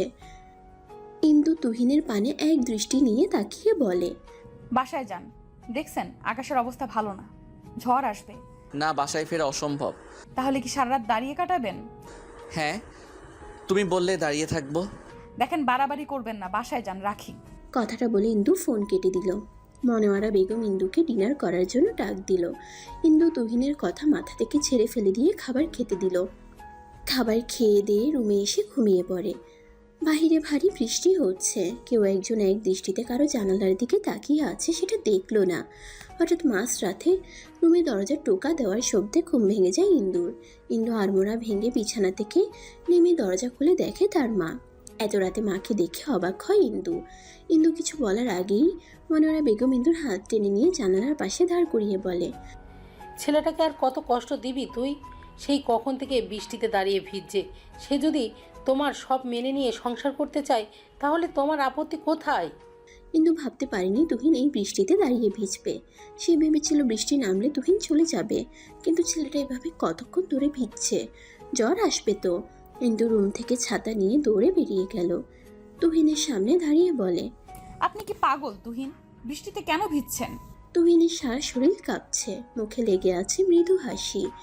ইন্দুর দিকে তাকিয়ে বলে, আমি তো কবে থেকেই তোমার প্রেমে পাগল হয়েছি। পাগলটাকে ভরসা করে পাগলটার হাত ধরুন। ট্রাস্ট মি, সব সুখ আপনার পায়ের কাছে এনে দিব। আমি পাগল হয়ে যাব আপনাকে এই একটা কথা বলতে বলতে। আপনি আমাকে গ্রহণ করলে জীবনেও সুখী হতে পারবেন না তুহিন। আমার সুখ কিসে হবে? আমার থেকে বুঝি তুমি বেশি জানো। আচ্ছা ইন্দু, তোমার হৃদয় এত পাষাণ কেন?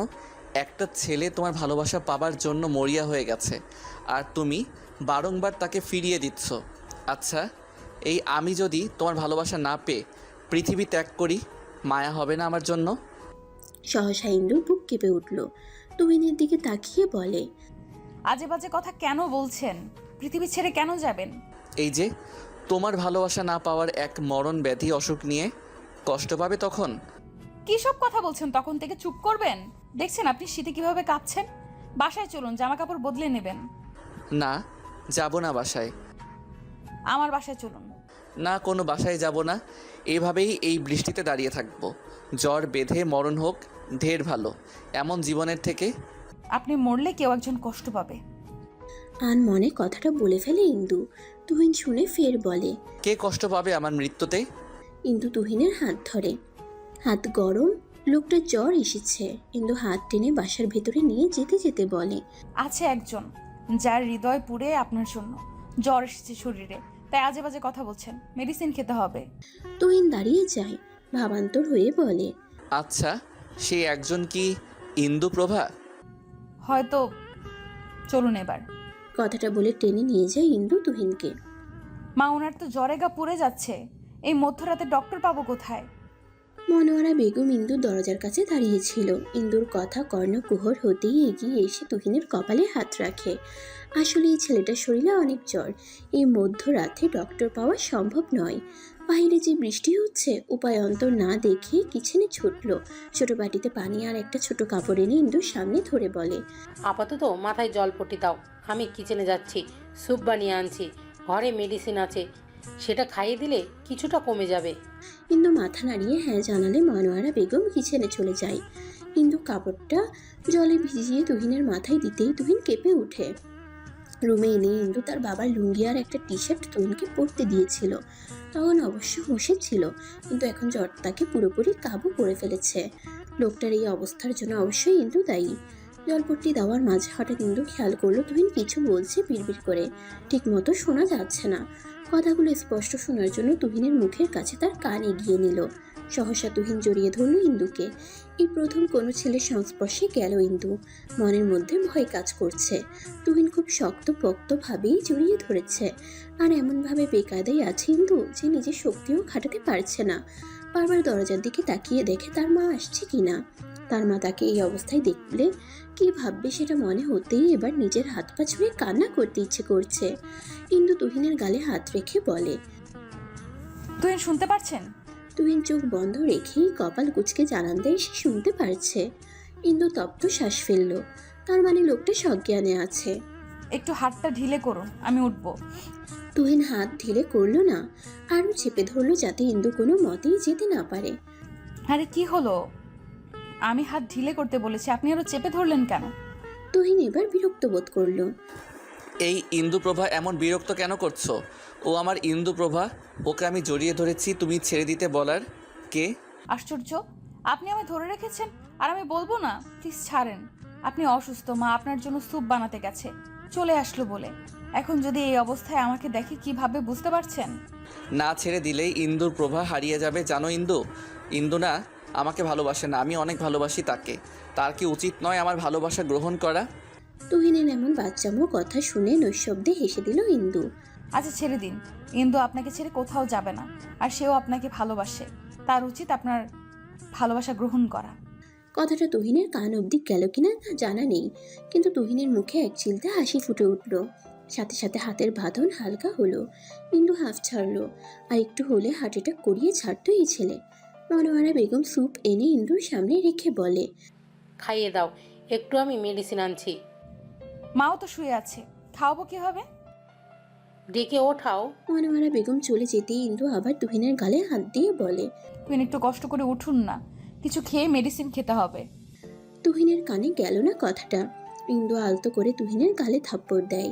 তুহিন নড়ে চড়ে উঠে।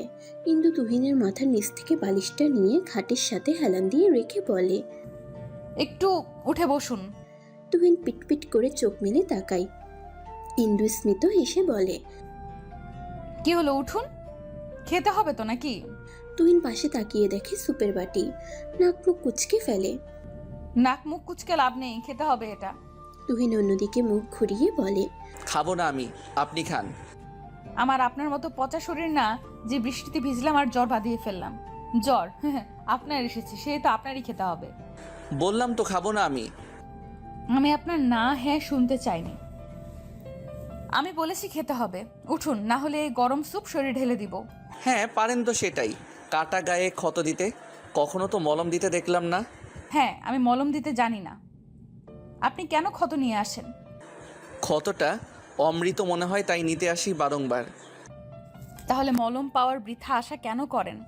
মাঝে মাঝে আশা করে ফেলি যদি ম্যাডামের মায়া দয়া হয় এ অধমের উপর। হবে না, সারা জীবন ক্ষতই দিয়ে আসবে। তুহিন অবাক হয়ে বলে, সারা জীবন? ইন্দু স্যুপ খাইয়ে দিতে দিতে বলে, হ্যাঁ সারা জীবন, যতদিন বেঁচে আছি ক্ষতই দিব শুধু। আপনার ক্ষত পাওয়ার খুব ইচ্ছে না? সব মিটিয়ে দেব। তুহিন স্যুপ মুখে নিয়ে হাসি মুখে বলে, আমি অমৃত ভেবে সব সয়ে নিব। সইতে না পারলে খবর আছে তখন। ইন্দু পাশে থেকে যে ক্ষত দিবে তার নির্দ্বিধায় আপন করে নিবে তুহিন। কথার তালে তালে ইন্দু তুহিনকে স্যুপ খাইয়ে দেয়। মনোয়ারা বেগম মেডিসিন এনে ইন্দুর হাতে দিয়ে তুহিনের উদ্দেশ্যে বলে, ভালোবাসা ভালো, কিন্তু অতিরিক্ত ভালোবাসা ভালো নয়। যে ভালোবাসা তোমায় কষ্ট দেয় সেই ভালোবাসা পাওয়ার জন্য মরিয়া হয়ে ওঠো কেন? তুহিন ইন্দুর দিকে তাকিয়ে বলে, কি করব আন্টি বলেন? কিছু মানুষের মন তো পাথরের মতো শক্ত, গলতে সময় লাগে। সেই সময়ের আগেই যদি ছেড়ে দেই তাহলে পাবো কি করে?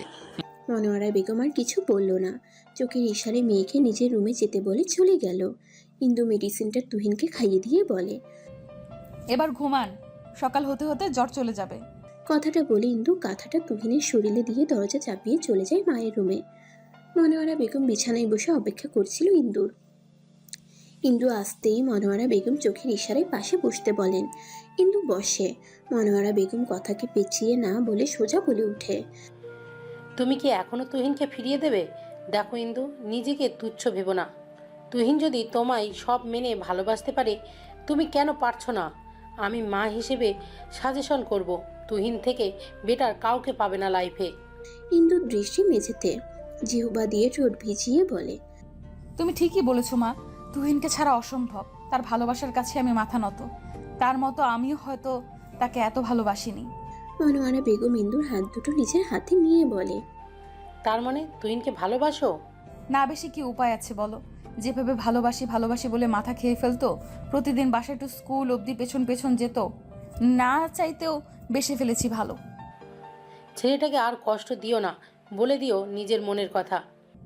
কিন্তু মা, তুহিনের আম্মু তো আমায় মেনে নিবে না। চিন্তা করো না, দুজনে মিলে ঠিকই মানিয়ে নেবে তাকে।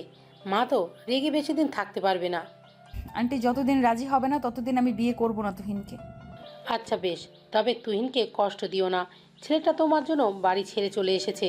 এখন তুমিও যদি তাকে না বোঝো তাহলে কে বুঝবে তাকে? রাত তো অনেক হলো, ঘুমানো উচিত এখন। মনোয়ারা বেগম বলে মা মেয়ে ঘুমিয়ে পড়ল। সকাল সকাল মাথায় হাত দিয়ে বসে আছে তুহিন। মাথাটা ব্যথা করছে। কাল রাতের সব কথাই তার মনে আছে। ইন্দু কফি হাতে করে রুমে প্রবেশ করে। কফিটা তুহিনের সামনে ধরে বলে, কফিটা খেয়ে নিন, মাথা ব্যথাটা কমে যাবে। তুহিন কফির মগটা হাতে নিয়ে মুখে চুমুক দিতেই ইন্দু বলে ওঠে, কিছু কথা বলার ছিল। বলো, শুনছি। আপনার মা তো আমাকে মেনে নিবে না। হ্যাঁ জানি, তবে একদিন ঠিক মেনে নিবে। কিন্তু আমি আপনার মায়ের দোয়া না নিয়ে বিয়ে করতে পারবো না। কথাটা কর্ণকুহর হতেই মুখ থেকে কফি ছিটকে পড়ে যায় তুহিনের। ভীষণ খাই।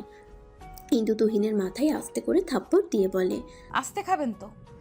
তুহিন অবাক হয়ে বলে, তুমি আমায় বিয়ে করতে রাজি? যদি আপনার মাকে রাজি করাতে পারেন তবেই আমি রাজি। মুহূর্তেই তুহিনের মুখ চুপসে গেল। একে ওকে রাজি করাতে করাতেই তো যৌবন অর্ধেকের বেশি পেরিয়ে গেল। তুহিনকে চুপ থাকতে দেখে ইন্দু বলে উঠল, কি হলো, পারবেন না রাজি করাতে?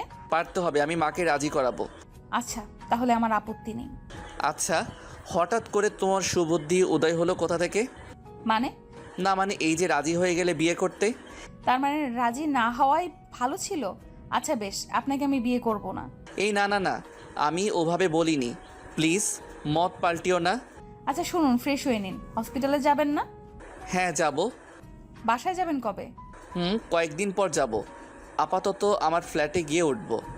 ইন্দু কতক্ষণ চুপ থেকে বলে, আচ্ছা তাহলে উঠুন, একসাথে বের হই। আর আপনার জামা কাপড় ভেজা, ওই যে প্যাকেটে আপনার জন্য টি শার্ট আর প্যান্ট আছে, ওগুলো পরে রেডি হবেন। তুহিন প্যাকেটটা হাতে নিয়ে বলে, এগুলো কই পেলে? মার্কেট থেকে এনেছি। বাহ, বিয়ের আগে আমাকে শপিং করে দিচ্ছ। বাজে কথা না বলে রেডি হয়ে আসুন। হ্যাঁ আসছি। হ্যালো মা। ফোন দিয়েছিস কেন? তুহিন ভেবেছিল তার মা হয়তো জিজ্ঞেস করবে কেমন আছিস, কিন্তু উল্টো এটা বলবে ভাবতে পারেনি। তপ্ত শ্বাস ফেলে বলল, কেমন আছো? সেটা তোর না জানলেও হবে। এখনো এভাবে কথা বলবে? ইন্দুকে মেনে নিলে কি এমন ক্ষতি হবে? আমি বলেছি তো ওকে মানবো না। বারবার ফোন দিয়ে কথা কেন বলিস? বাই এনি চান্স ধরো আমি মরে গেলাম, তখন তোমার এই সমাজ স্ট্যাটাস কি তোমায় দেখে রাখবে? চড়িয়ে গাল লাল করে দিব। ইন্দুকে মেনে নাও, মেয়েটা তোমার দোয়া ছাড়া আমাকে বিয়ে করবে না। না, মানবো না। রাখ ফোন। তনয়া বেগম ফোন কেটে দেয়। আজ 3 দিন হলো তুহিন তনয়া বেগমকে রাজি করানোর চেষ্টা করছে, কিন্তু তিনি তার কথার হেরফের করছেন না। নিজের মাথার চুল এখন নিজেরই টেনে ছিঁড়তে ইচ্ছে করছে। নিজেকে আয়নায় একবার দেখে হসপিটাল থেকে বেরিয়ে গেল। তার মা রাজি হবে না বুঝে গেছে তুহিন। এখন ইন্দুকেও সেটা বুঝতে হবে। ইন্দুর স্কুলের সামনে গিয়ে দাঁড়িয়ে থাকে তুহিন। স্কুল ছুটি শেষে ইন্দু স্কুল থেকে বেরিয়ে এসে সামনে তুহিনকে দেখে মুখে হাসি ফুটে ওঠে। এগিয়ে যায় তুহিনের দিকে। তুহিন ইন্দুর হাত ধরে হাঁটতে হাঁটতে বলে, আজকালকার মানুষগুলো কেমন জানো? ইন্দু তুহিনের দিকে তাকিয়ে বলে, কেমন? এই যে তারা 1000 টাকা হারিয়ে গেলে 100 বছর পরও আফসোস করবে, কিন্তু একটা মানুষ জীবন থেকে হারিয়ে গেলে আফসোস করবে না, সময়ের সাথে সাথে ভুলে যাবে। তুমিও কি তাদের দলের মাঝে? চুপ করেন তো, শুধু বাজে কথা বলেন। তুহিন বেশ খানিকটা সময় চুপ থেকে আবার বলে, ইন্দু শুনো। শোনান, শুনছি। মা রাজি হচ্ছে না। সহসা ইন্দুর পা থেমে গেল। ছেড়ে চলে যাবে না মাই? তুহিন ইন্দুর গালে হাত দিয়ে বলে, না চলো বিয়ে করি। মায়ের মানতে সময় লাগবে, কিন্তু ঠিক মেনে নিবে। কিন্তু? কোনো কিন্তু নয়, আমি কালই তোমায় বিয়ে করবো, আর আন্টি তো আছেই। মায়ের সাথে কথা বলবেন না? আমি আসার আগে আন্টিকে বলে দিচ্ছি আমরা এখন শপিং করতে যাব, কাল কোর্টে গিয়ে বিয়ে করব। ভুল করছি না আমরা? এখানে ভুল কোথায় করলাম? আচ্ছা চলুন, ইন্দু আর তুহিন শপিং মলের সামনে এসে ইন্দুর জন্য একটা লাল টকটকে বেনারসি আর নিজের জন্য একটা সাদা পাঞ্জাবি কিনে নিল। খুবই সিম্পল ভাবে বিয়ে করবে সে, সাথে টুকটাক জুয়েলারি কিনে চলে আসলো। ইন্দুকে তার বাসায় দিয়ে ইন্দুর মায়ের সাথে টুকটাক কথা বলে চলে গেল। ইন্দুর মা মনোয়ারা বেগম খুব খুশি। কাল মেয়ের বিয়ে, তুহিন আগে থেকেই বলে রেখেছিল তার ছোট্ট মেয়েটার কাল বিয়ে হয়ে যাবে, বাসাটা ফাঁকা ফাঁকা লাগবে। কথাটা ভেবে একটু খারাপ লাগলেও সেটা সে গ্রাহ্য করলো না। বেনারসি শাড়িটা মেয়ের শরীরে মেনে ধরলেন। ইন্দু লজ্জা পেল। ইলিয়াস মা আর বোনের কার্যকলাপ দেখছে। ছোট্ট মন এইটুকু বুঝলো কাল তার বোনের বিয়ে। ইন্দুদের তেমন আত্মীয় স্বজন নেই বললেই চলে। বাবা মারা যাওয়ার পর সবার থেকে দূরত্ব বেড়েছে। নিজের এলাকা ছেড়ে এখানে এসে থেকেছে। যা আয়োজন করার তাকে একা হাতেই করতে হবে। এর মধ্যে হঠাৎ ফোন বেজে ওঠে ইন্দুর। ফোনটা হাতে নিয়ে দেখে স্মৃতি ফোন দিয়েছে। রিসিভ করে কান নিতেই ওপাশ থেকে স্মৃতি উৎফুল্ল নিয়ে বলল, কংগ্রেস ইন্দু, শাদি মোবারক হো। অবশেষে বিয়ে করতে রাজি হলি। তুহিন ভাইয়া না বললে মনে হয় বলতি না যে তুই কালকে বিয়ে করতে যাচ্ছিস। আমি নিজেও জানতাম না, স্কুল থেকে ফেরার পরে তুহিন বলেছে। আমি তোকে ফোন করে বলতামই। হয়েছে, থাক, শাক দিয়ে মাছ ঢাকতে লাগবে না। কাল তাড়াতাড়ি আসবি। তোর বলার অপেক্ষা কি আছে? রাত এখন বেশি না হলে আমি এখনই ছুটে আসতাম। পাগলি মেয়ে। হ্যাঁ রাখি, কাল সকাল সকাল চলে আসবো। কিরে, তুই আন্টির অনুমতি না নিয়েই বিয়ে করতে যাচ্ছিস? হঠাৎ সাগর আর নীলাকে নিজের কেবিনে দেখে ভ্রুকুটি করে ফেলে তুহিন। ফাইলটা সাইডে রেখে বলে, কে বললো অনুমতি নেইনি? আমি বলেছি কিন্তু মা রাজি হয়নি, তাই একাই বিয়ে করার সিদ্ধান্ত নিয়েছি। দেখেছিস সাগর, মেয়েটা কি রকম ব্রেন ওয়াশ করেছে তুহিনের। Just shut up. ও কেন আমার ব্রেন ওয়াশ করাবে? তুহিনের ধমক শুনে সাগর বলে, আস্তে কথা বল, বিয়ে করছিস ভালো কথা, আন্টি কিন্তু বিষয়টা ভালোভাবে নিচ্ছে না। এমনি ইন্দুকে সহ্য করতে পারছে না, তার উপর এভাবে বিয়ে করলে আরও রেগে যাবে। প্যারা নিস না, বিয়ের পর আমি আর ইন্দু মায়ের সব রাগ ভেঙে দিব। যা ভালো বুঝিস তা কাল কখন যেতে হবে সাক্ষী হিসেবে? দুপুরের দিকে। বিয়ে করতে যাচ্ছিস, ট্রিট তো পাই আমরা। হ্যাঁ দিব, বিয়ের পর একবেলা বউয়ের হাতে রান্না খেতে দিব। এবার কি করবেন ভাবি? তুহিন তো ইন্দুকে কাল বিয়ে করবে। আপনি কি পারতেন না মেয়েটাকে মেনে নিতে? ছেলের সুখের জন্য তো বাবা মা কত কিছু করে। জেনে শুনে কি করে মেনে নিব ইন্দুকে? তুমি বলো নিমির মা। মেয়েটা তো আগে থেকে বলে দিল। সে চাইলে তো বিষয়টা লুকিয়ে রাখতে পারতো। কই রাখছে নাকি? আপনি বলেন। সে তো তুহিনকে বুঝালো, আপনার ছেলেও তো বুঝলো না। আপনি ইচ্ছে করে আপনার আর ছেলের মাঝে দূরত্ব ক্রিয়েট করেছেন। আমি কি করব তাহলে? ইন্দুকে মেনে নিন। বয়স হচ্ছে আপনার, শেষ বয়সে কি ছেলের সাথে এমন করলে চলে বলেন? আল্লাহ না করুক অসুস্থ হয়ে ঘরে পড়লে আপনাকে টানবে? আপনার স্ট্যাটাস সমস্ত ঘুরেও তাকাবে না। আপনি না হয় 2-1 দিন করব, তারপর তো আমিও নিজে অতুষ্ট হব। শেষ পর্যন্ত আপনার কিন্তু আপনার ছেলেকে লাগবে। আচ্ছা, তুমি তোমার বাসায় যাও, একা থাকতে দাও আমায়, ভালো লাগছে না। নিমির মা চলে আসে বাসা থেকে। ভালোই বুঝ দিয়েছে কাজ হবে এতে। হঠাৎ মাঝরাতে ফোন বেজে উঠে কিছুটা অবাক হয় তুহিন। কতক্ষণ আগেই ইন্দুর সাথে কথা বলেছে সে, এখন আবার কার ফোন? ফোনটা চোখের সামনে আনতেই দেখে তার মায়ের ফোন। ফোন রিসিভ করে কানে নিতেই ওপাশ থেকে গম্ভীর কণ্ঠে ভেসে আসে, বিয়ে করছিস ভালো কথা, আমার পুত্রবধূকে যেন আমি আমার বাসায় দেখি।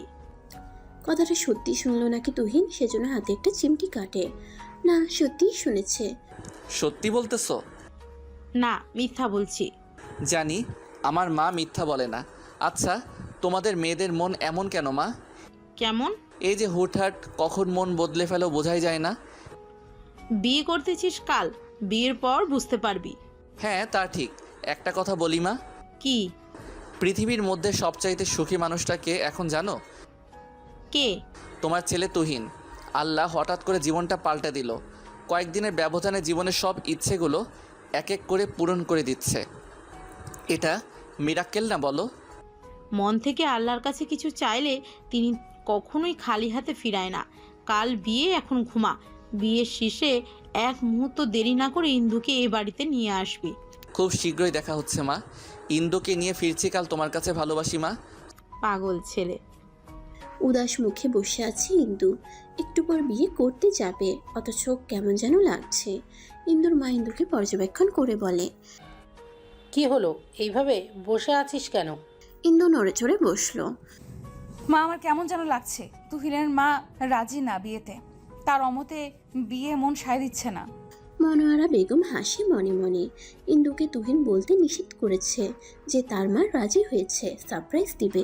বিয়ে মাথায় হাত দিয়ে বলে, চিন্তা করো না, সব ভালোই হবে। রেডি হয়ে নাও, যেতে হবে।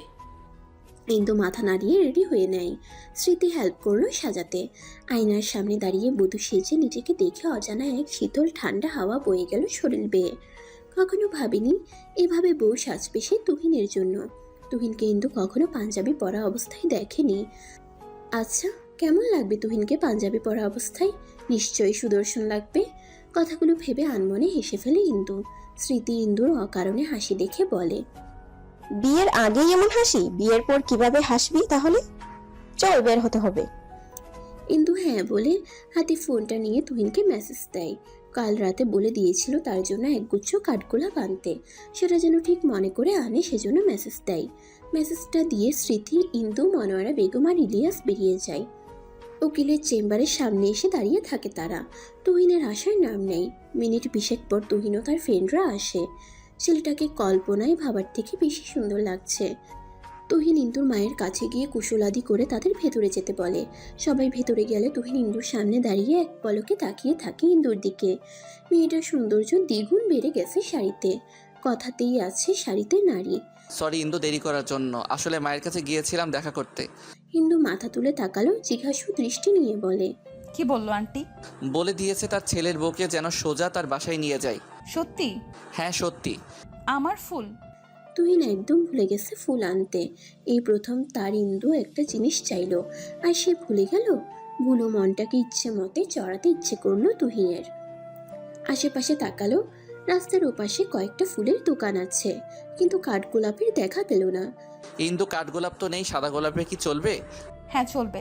আচ্ছা তাহলে দাঁড়াও, আমি এই যাব আর আসবো তোমার ফুল নিয়ে। তাড়াতাড়ি আসবেন। হুম। কথাটা বলে তুহিন রাস্তার ওপাশে যায়। এক গুচ্ছ সাদা গোলাপ নিয়ে টাকা দেয় দোকানদারকে।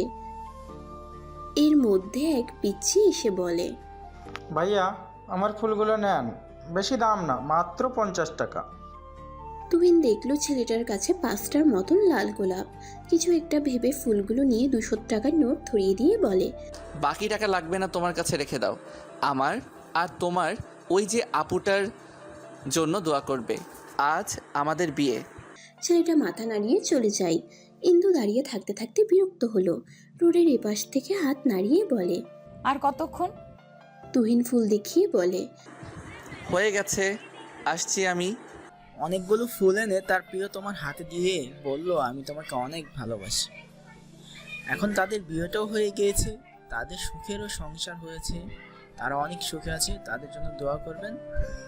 তো গল্পটা এখানেই শেষ। নেক্সট গল্পতে আপনাদের সাথে দেখা হচ্ছে। সবাই ভালো থাকবেন। আল্লাহ হাফেজ।